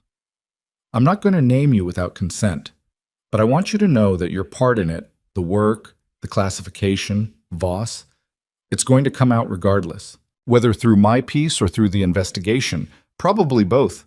She looked at the dark wall across from the cot. 4 years. 11 months since she'd left active service. 11 weeks in a Concrete View office writing notes that she'd thought were going nowhere. Publish what you have, she said. If there's something specific you want to verify before you do, call me at a reasonable hour. What counts as reasonable? After 700. He almost laughed. Okay. She hung up, lay back on the cot, stared at the ceiling for a while, then stopped staring at it, which wasn't the same as sleeping, but was close enough. Voss was contacted by NCIS at 0612 Washington time.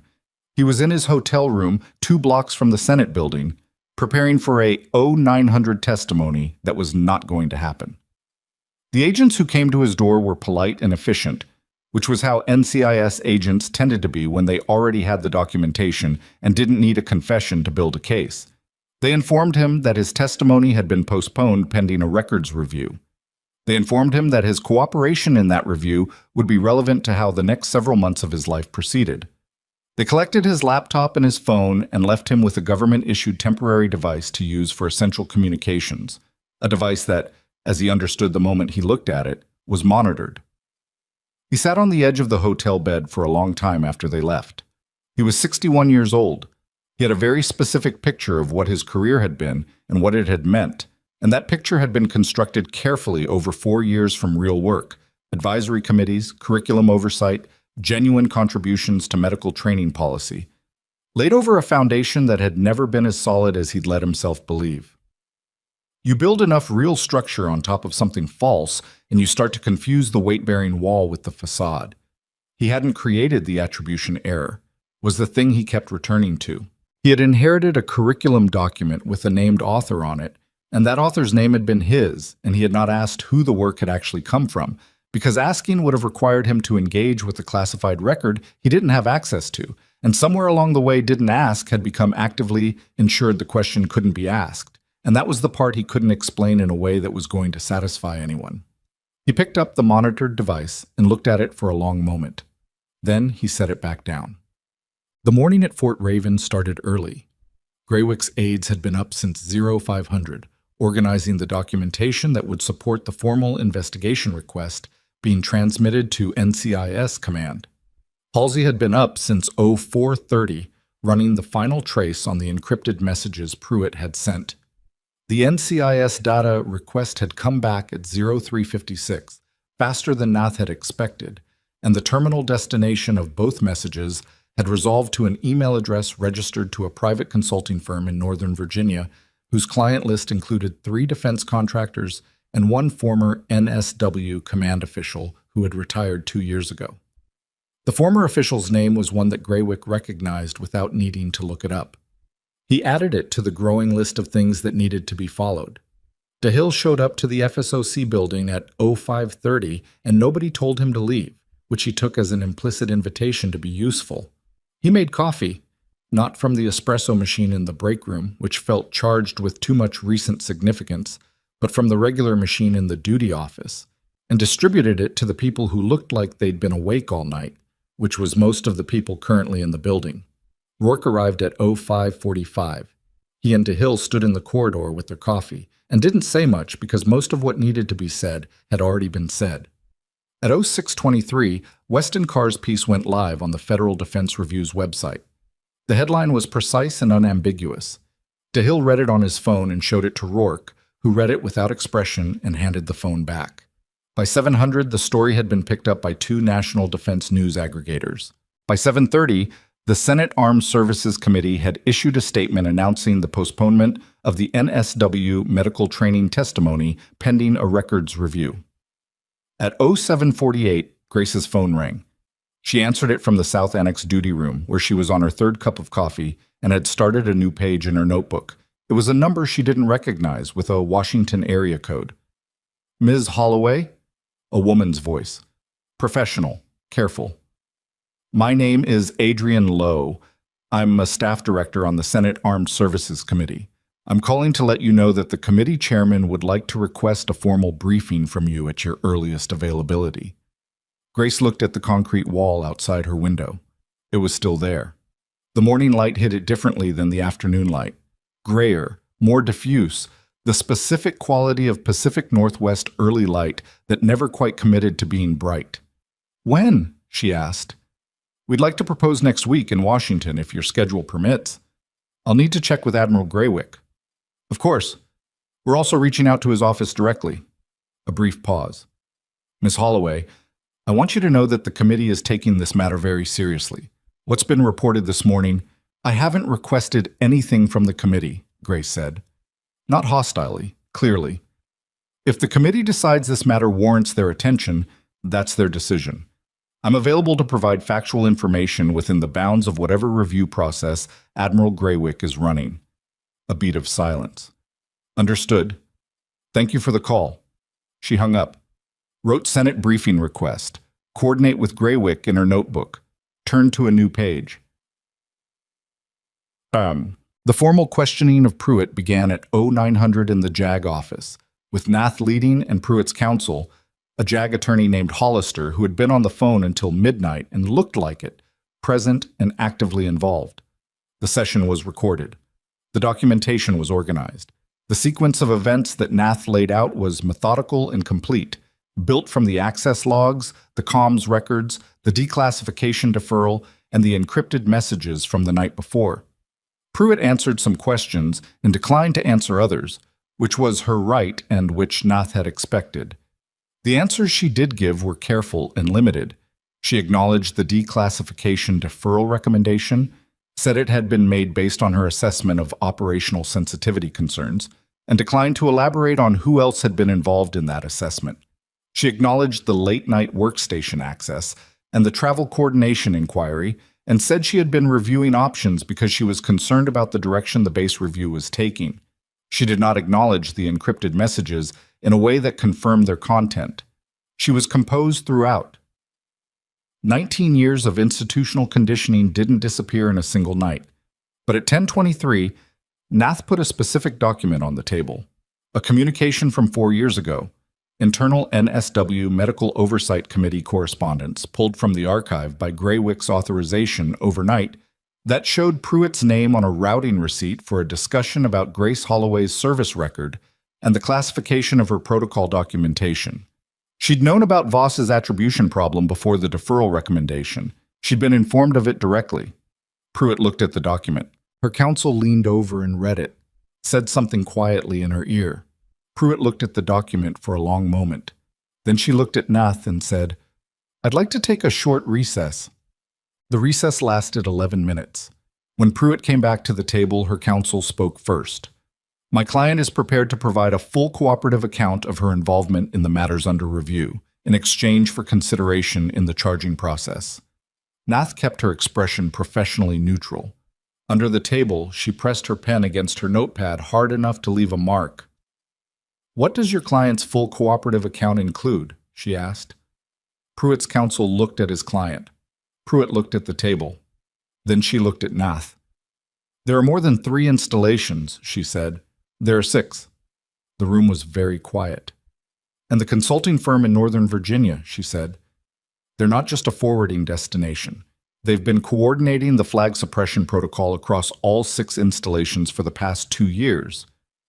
Nath wrote it down. Her handwriting was very even. "And the person who retained them," Pruitt said. She stopped. Her counsel nodded once. She looked at the table and then back up. "His name isn't in the visible records. He's been 3 levels removed from every decision. But he's the one who brought me into this 4 years ago, and he's the one whose call I was trying to reach last night when I couldn't get through."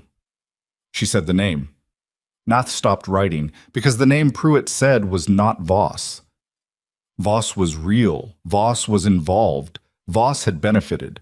But Voss, it turned out, had been a layer of insulation between the surface of the scheme and its actual architecture. The name Pruitt said belonged to a man who was currently serving as Deputy Director of Naval Intelligence, whose office had the authority to classify, declassify, and suppress personnel records at the highest level of the NSW command structure, and who had been, 4 years ago, the commanding officer of the classified program that Grace Holloway had been attached to before it was shut down. The man who had shut it down. At 10:41, Nath excused herself from the room, walked into the corridor, and called Halsey. Told him the name. There was a silence on Halsey's end that was longer than the previous silences had been. "Say it again," he said. She said it again. Another silence. Then, "I need to call Graywick." "I know, call him now." She went back into the room. Pruitt was sitting with her hands folded on the table, and her counsel was reviewing notes, and the recording equipment was running, and the morning light through the JAG office window was doing what Oregon morning light did, which was trying and not quite succeeding.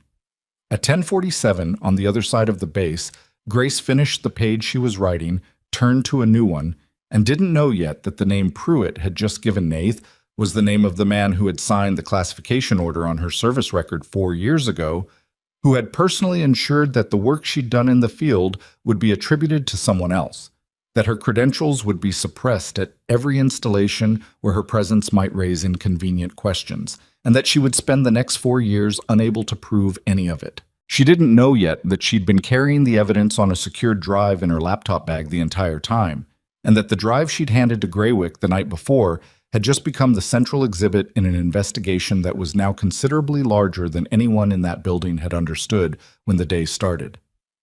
What she did know was that her thermos was empty and the cafeteria opened at 700, and it was now nearly 1100, and she was going to get more coffee before whatever came next arrived, because whatever came next was going to require her to be awake for it. She picked up her notebook and her empty thermos and walked out of the South Annex into the gray Oregon morning and across the parking lot, moving at the unhurried pace of someone who had been in worse situations than this and knew it, and the name that was being spoken at this exact moment in the JAG office, the name that would, within the next 6 hours, trigger a federal investigation reaching from Fort Raven to Washington to a private consulting firm in Northern Virginia, was a name that she already knew, had always known, and had been waiting 4 years for someone else to say out loud. The name was Rear Admiral Victor Crane. Not active Rear Admiral. He'd transitioned to the deputy director role 18 months ago, which was the kind of lateral move that looked like a promotion from the outside and functioned, in practice, as an expansion of authority without a corresponding expansion of visibility. He was 64. He'd spent 4 decades in naval intelligence, which meant he'd spent 4 decades understanding exactly which records mattered, which classifications held, and which people could be made to disappear into the bureaucratic machinery without anyone noticing the displacement. He'd noticed Grace Holloway in 2018 when she'd been assigned to his classified program.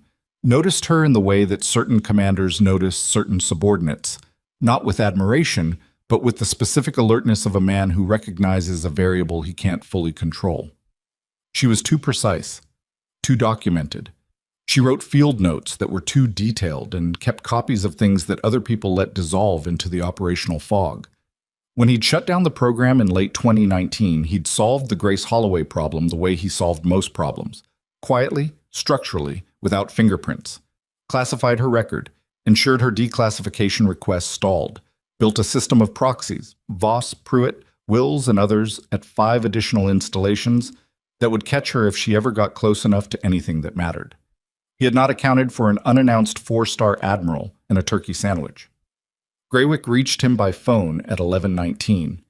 Crane was in his Pentagon office when the call came in, which was where he'd been since 0630, managing what he understood to be a containable situation at a regional installation. He'd read Carr's piece at 0640 and spent the next 2 hours making calls, pulling levers, applying the kind of pressure that had worked every time before. Quiet, institutional, the pressure of a man who knew which calls mattered and who answered when he called. The levers weren't moving the way they usually moved. He was getting callbacks that were shorter than they should have been, answers that were more hedged, silences that carried a different quality than the silences he was used to. By 1100, he'd started to understand that the situation was not the same situation it had been at 0640, and by 1115, he'd started to understand why. When Graywick called at 11:19, Crane answered because not answering was worse. "Victor," Graywick said. He didn't use the title. They were the same generation, had overlapped at 2 commands in the 90s. They weren't friends, but they had the particular familiarity of men who'd existed in the same institutional world for long enough that formality between them would have been its own kind of statement. Tom, an even tone. The tone of a man who had decided, in the 30 seconds between seeing the caller ID and picking up, that composure was his only remaining asset. "I'm going to tell you what I have," Graywick said, "and then I'm going to tell you what happens next. And I'd like you to just listen." A pause. "Go ahead," Graywick told him. Not everything, not the granular detail of Pruitt's cooperative account or the specific documentation from the secured drive. But enough. The shape of it. The scope. 6 installations, the consulting firm, the curriculum attribution, the 4-year suppression of a service record belonging to a woman who had, in the 18 months Crane had commanded the program she was attached to, saved 27 lives and written the field protocols that were now being used to train the next generation of combat medics under someone else's name. Crane listened. He did not interrupt. He was very still in his Pentagon office, in the kind of stillness that is not calm but is what comes after calm runs out. When Graywick finished, there was a silence that lasted long enough to be its own answer. "NCIS is moving today," Graywick said. "The Senate committee has been briefed at the staff director level.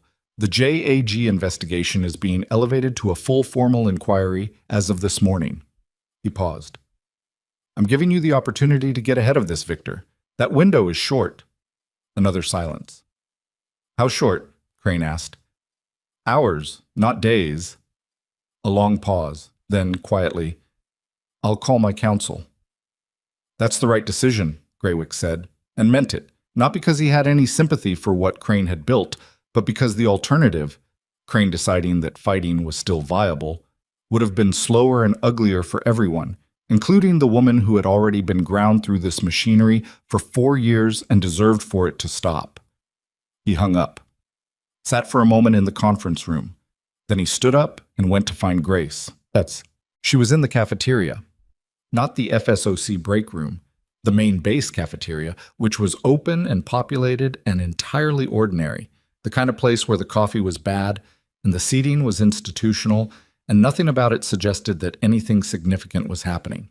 She had a full cup this time, and she'd gotten a bowl of oatmeal that she was eating without particular enthusiasm because it was almost noon and she'd been awake since 0347 and her body was making clear requests.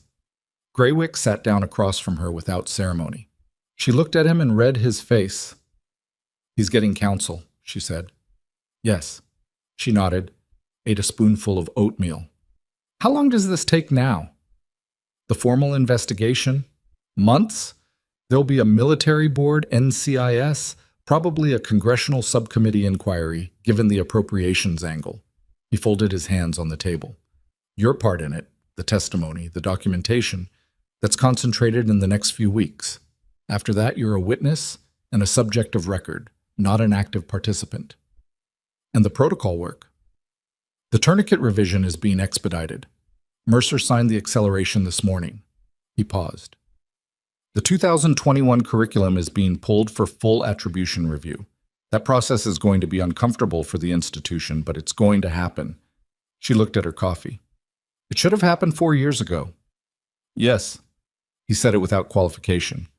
"It should have." She appreciated that he didn't reach for a more complicated answer.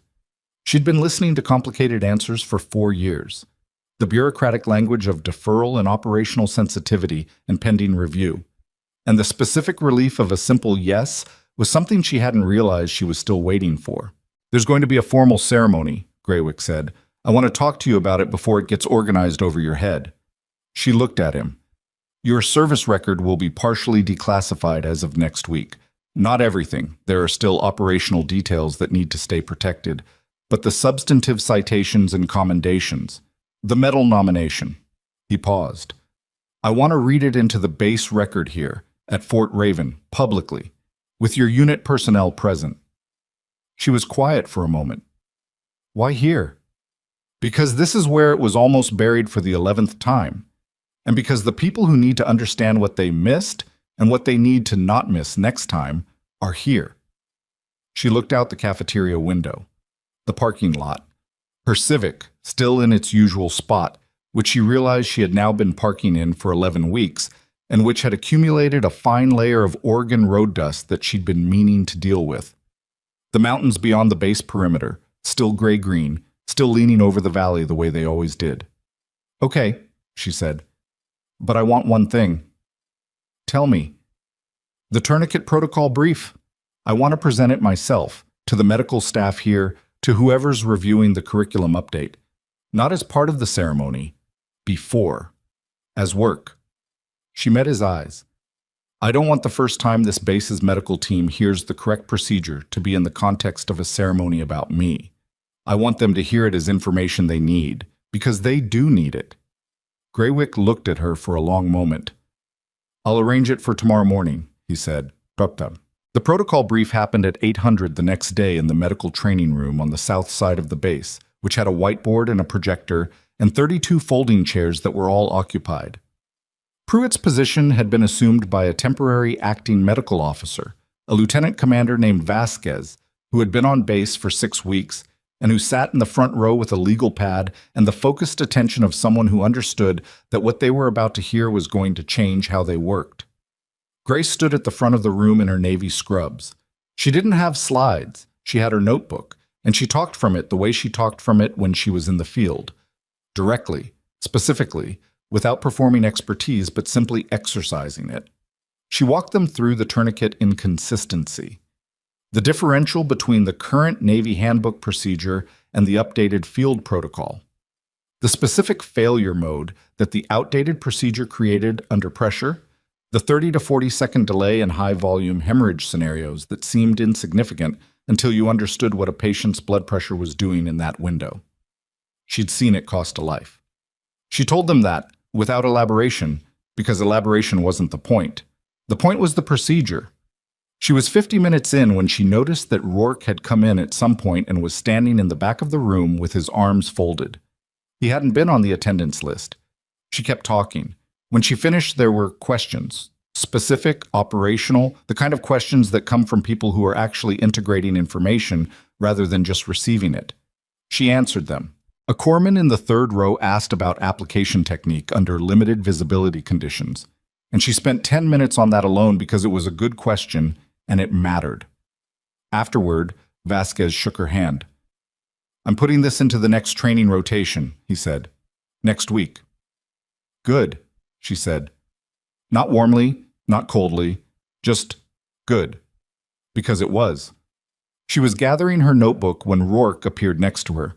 "Torres would want to know you did this," he said. She looked at him. "I know. You want me to tell him?" She thought about it. A man with 2 kids who was alive because of a night in Kandahar that had been documented and classified and attributed to someone else, and now, slowly, was being returned to its actual shape. "Yeah," she said. "Tell him." Rourke nodded. He started to turn away and then stopped.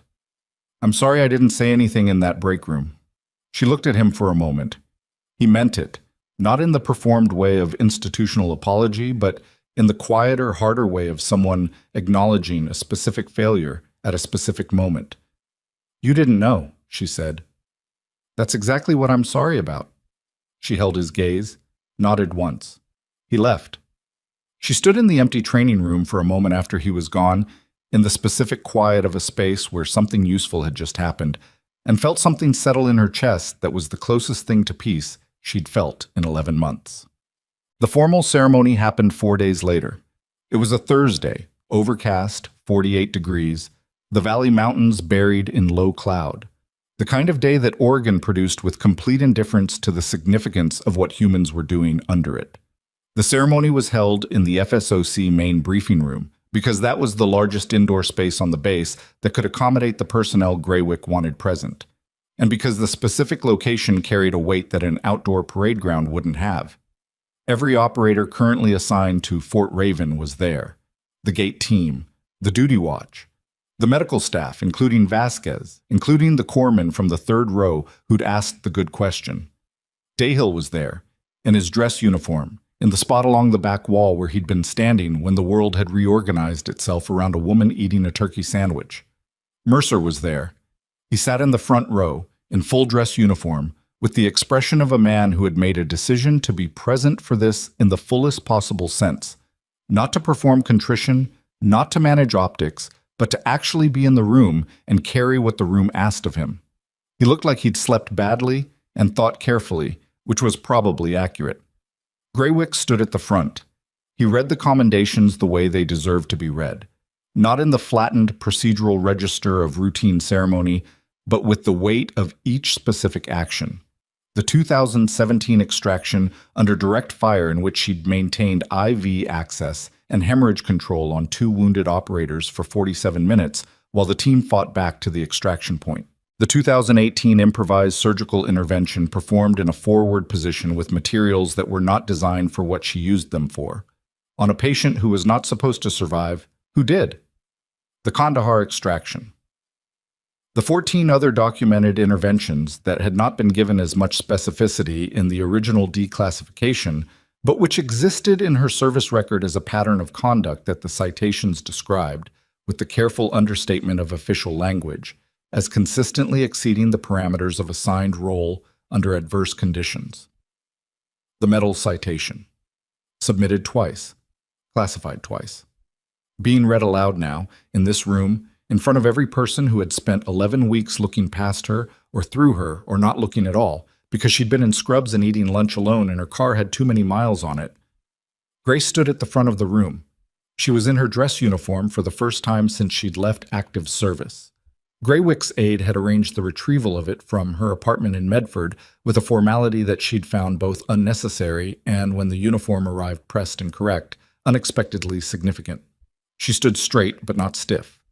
Her hands were at her sides and her face was doing the thing it did when she was in formation, which was that it wasn't doing anything in particular, just existing with the specific steadiness of someone who had been through enough that this, even this, was something she could stand in without coming apart. She wasn't unmoved. That would be misreading her. She was just not moving it anywhere visible, because that was who she was. She processed privately and showed you the result, not the process. And the result right now was a woman standing at the front of a room full of people who finally knew her name and understood what it meant. Greywick pinned the medal. The room came to attention. And then, from somewhere in the back, Rourke. It was Rourke. The man who'd spent 9 years training to protocols she'd written in a forward position under fire. There was the sound of a single pair of hands starting to clap. And it wasn't the organized applause of ceremony, it was just a person deciding to make a sound. And then Dahil joined, and then the operators, and then the entire room standing, all of them, in the specific kind of applause that isn't about volume, but about weight. She looked at the room. She didn't smile exactly. But something in her face opened slightly, the way a door opens when the pressure on both sides finally equalizes. And for 1 second, you could see what it had cost her to carry what she'd been carrying, and what it meant that she didn't have to carry it that way anymore. Otto. Mercer spoke at the reception after. Not a prepared speech. He'd had one written, and he'd thrown it away the night before, because the written speech was the kind of language that functioned as insulation between a person and what they actually needed to say, and he decided he was done using insulation. He found her near the coffee station, which felt fitting. "I owe you something more specific than what I said to Greywick," he said. She looked at him. "You don't owe me a speech." "No, I owe you an honest account." He held his coffee with both hands, which she noticed, because it was the gesture of a man who needed something to do with himself. "I took that call from Wills, and I didn't ask questions I should have asked. And the reason I didn't ask them is that I'd already decided what you were when I saw you sitting there, before you said a word, before I knew anything." He paused. "That's not a policy failure, that's a personal one." She looked at him for a moment. "Have you thought about why?" "Constantly, for the past 4 days." "And?" He was quiet for a second. "I think I've spent 30 years in rooms where the authority was visible, on the uniform, on the insignia, in the way people stood when certain people walked in, and I stopped being able to see it when it wasn't on the surface." He looked at his coffee. "That's a dangerous thing in a leader. I knew that theoretically. Now I know it actually."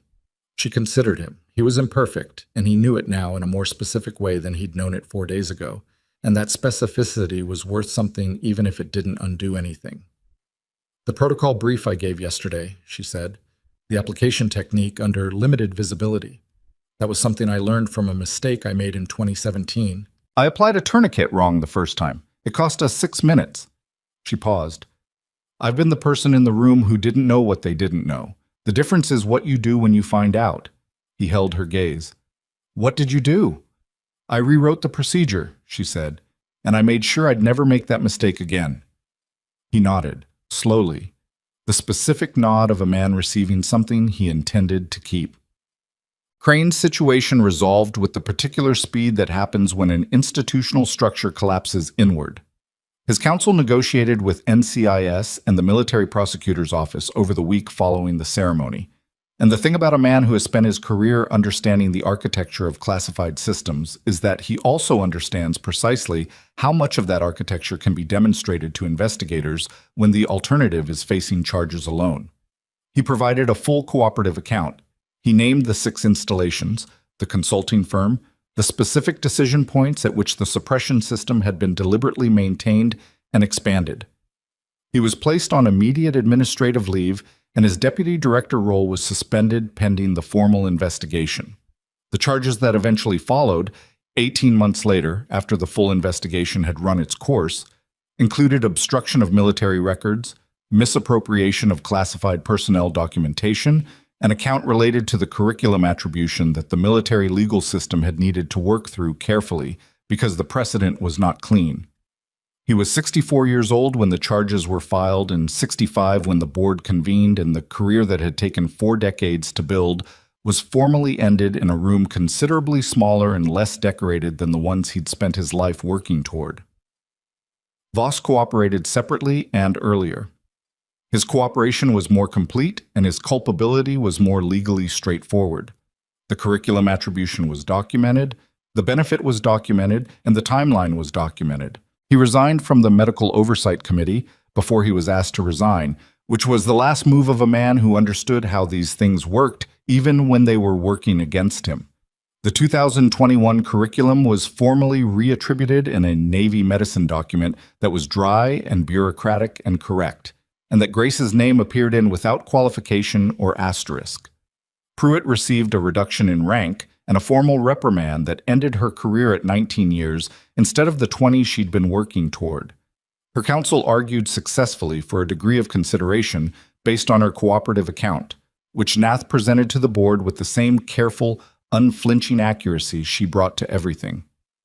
Pruitt had made a choice 4 years ago and then kept making it, and those choices had consequences. The consequences were proportional, they weren't pleasant, and they weren't nothing, and they were, in the end, what accountability looked like when the institutional machinery actually ran the way it was supposed to.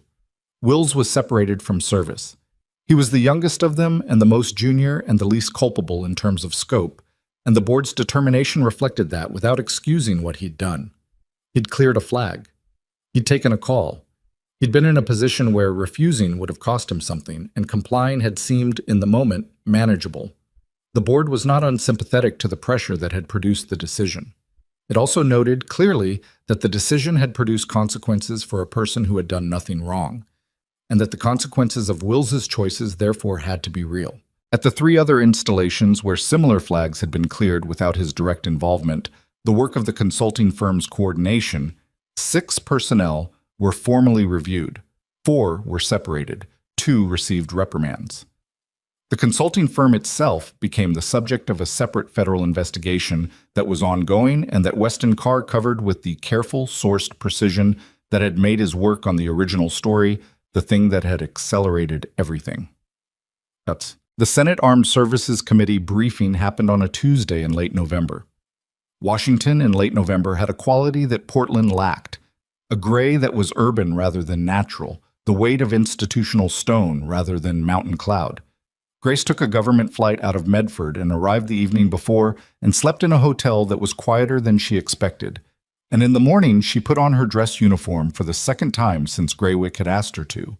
And she went to the Senate building and sat at a long table across from 11 senators and gave them a factual account of what had happened, what she'd found, and what needed to change. She had notes, but she mostly didn't need them. The committee members asked questions for 2 hours. Some were specific and procedural, the credentialing system gaps, the oversight failures, the flag protocol that had existed on paper and not in practice. Some were broader, about the treatment of personnel in classified programs whose contributions couldn't be publicly acknowledged, and who therefore had no institutional protection when those contributions were taken from them. One senator, from Oregon, older, with the specific directness of someone who had decided at some point that remaining in office was less important than saying accurate things, asked her a question that wasn't procedural at all. "Ms. Holloway," he said, "you spent 4 years trying to correct a wrong through official channels. The official channels didn't work. What should the next person in your position do differently?" She thought about it for a moment, not performing the pause, actually thinking. "Keep the documentation," she said, "not because the system will necessarily respond to it, but because when the moment comes where someone finally looks, and it usually does come, eventually, you want to be the one who can say exactly what happened and exactly when. You want to be able to make the truth undeniable." She paused. "And keep doing the work, whatever the actual work is, because that's what outlasts everything else. The people who tried to disappear me couldn't disappear the protocols I wrote, because those protocols were already keeping people alive. The work was real regardless of whose name was on it. That's not a comfortable thing to sit with, but it's also, ultimately, what made it impossible for the whole thing to stay buried." The senator looked at her for a moment. "Thank you," he said. She nodded, picked up her pen, moved on to the next question. She drove back to Fort Raven after the Washington trip because she still had 3 weeks left on the contract, and the tourniquet protocol revision was still in the review cycle, and she wanted to see it through to the other side. Vasquez had already incorporated the updated procedure into the base medical training rotation. When she walked into the training room on her first day back, the whiteboard had a diagram on it that she recognized, her own diagram, redrawn by someone else's hand, slightly different proportions, correct in every essential detail. She stood and looked at it for a moment. The work was real regardless of whose name was on it. She sat down at the desk in the south annex, still the concrete view window, she hadn't asked for a different office, and opened her notebook. The review cycle for the protocol was going to take another 2 weeks. She had notes to organize, documentation to complete, a final recommendation letter to write for the Naval Medical Curriculum Board. Ordinary work. The kind of work that didn't announce itself and didn't require an audience and mattered precisely because of that. At 1200, she went to the FSOC building. She walked through the main entrance, through the checkpoint where the duty officer scanned her credentials and the system returned a clean green, and through the corridor and into the break room, and she put her lunch on the table and sat down. The espresso machine was there. She used it. It produced a reasonable espresso, better than the cafeteria coffee, not quite as good as she'd had in other places. She'd had very good coffee in a forward operating base once, which was one of the persistent small surprises of a career spent in unexpected locations. She sat with her lunch and her notebook and her coffee, and she ate. And the room was ordinary around her, and nobody told her she didn't belong, and nobody needed to. Dayhill walked in at 12:15, saw her, and went to the coffee machine without comment. He poured a cup and sat down 2 seats away and read something on his phone. He didn't make it a moment. She appreciated that. After a while, he said, without looking up, "Protocol board extended the review cycle by a week." "I know." "Vasquez is pushing back." "Good. He should." He looked up from his phone, looked at her. Something in his expression that was not quite a smile but was adjacent to one. The expression of a man who had suspected something for a week and watched it get confirmed and found the confirmation to be exactly what he'd expected, and also, somehow, still surprising. "For what it's worth," he said, "I should have looked you up the first week." "You looked me up the first day," she said. "You just got a restricted file." He considered that. "Yeah. That's not on you." He nodded. Went back to his phone. She went back to her notebook. Outside, Oregon was doing what Oregon does. The clouds moving over the valley, the mountains appearing and disappearing in the gaps between them, the particular quality of Pacific Northwest light that never quite commits to anything, and that she'd found, over 11 weeks, to be less bleak than she'd first thought. More honest, maybe. The kind of light that shows you what's actually there rather than what looks better. She turned to a new page. The work was still there. The protocols still needed finishing. The curriculum board needed her recommendation by the 15th. Vasquez needed answers on 3 follow-up questions from the training rotation. There was also a message from Graywick's office about a potential advisory role, formal, paid, with an actual title, attached to the NSW Medical Oversight Committee that was being reconstituted under new leadership following the investigation. She hadn't answered that one yet. She would. She knew she would. Because the alternative, stepping back from the work because of what the work had cost her, was not who she was and had never been who she was. She'd learned that about herself in a vehicle on a road that nobody was supposed to be on, applying a tourniquet that she'd applied wrong the first time, rewriting the procedure in her head while her hands kept moving. You don't stop doing the work because the work is hard. You get better at the work. You make sure the next person who comes after you has better tools than you did. That was the whole point. It had always been the whole point. She finished her lunch, finished her coffee, wrote 4 pages. At 13:15, she picked up her notebook and her empty cup and walked back to the South Annex through the gray November afternoon, her shoes quiet on the pavement, nobody watching, nobody needing to. Behind her, in the FSOC break room, the chair she'd been sitting in was empty the way any chair is empty when the person who matters has already moved on to what's next. And somewhere in the base's main archival system, in a personnel file that was now correctly attributed and correctly accessible and no longer suppressed, her name appeared exactly as it should have appeared 4 years ago. Rank, citation, record of service, all of it. Clean and complete and undeniable. The truth had a way of existing whether or not anyone had chosen to look at it. She'd known that for a long time. She'd just had to be patient enough and precise enough and stubborn enough to stay in the room until the looking finally happened. Some people call that resilience. Some call it justice. She would have called it something simpler, just finishing what you started, even when the people around you pretended the work wasn't real. The work was always real. That was the thing they could never take from her, no matter whose name they put on it.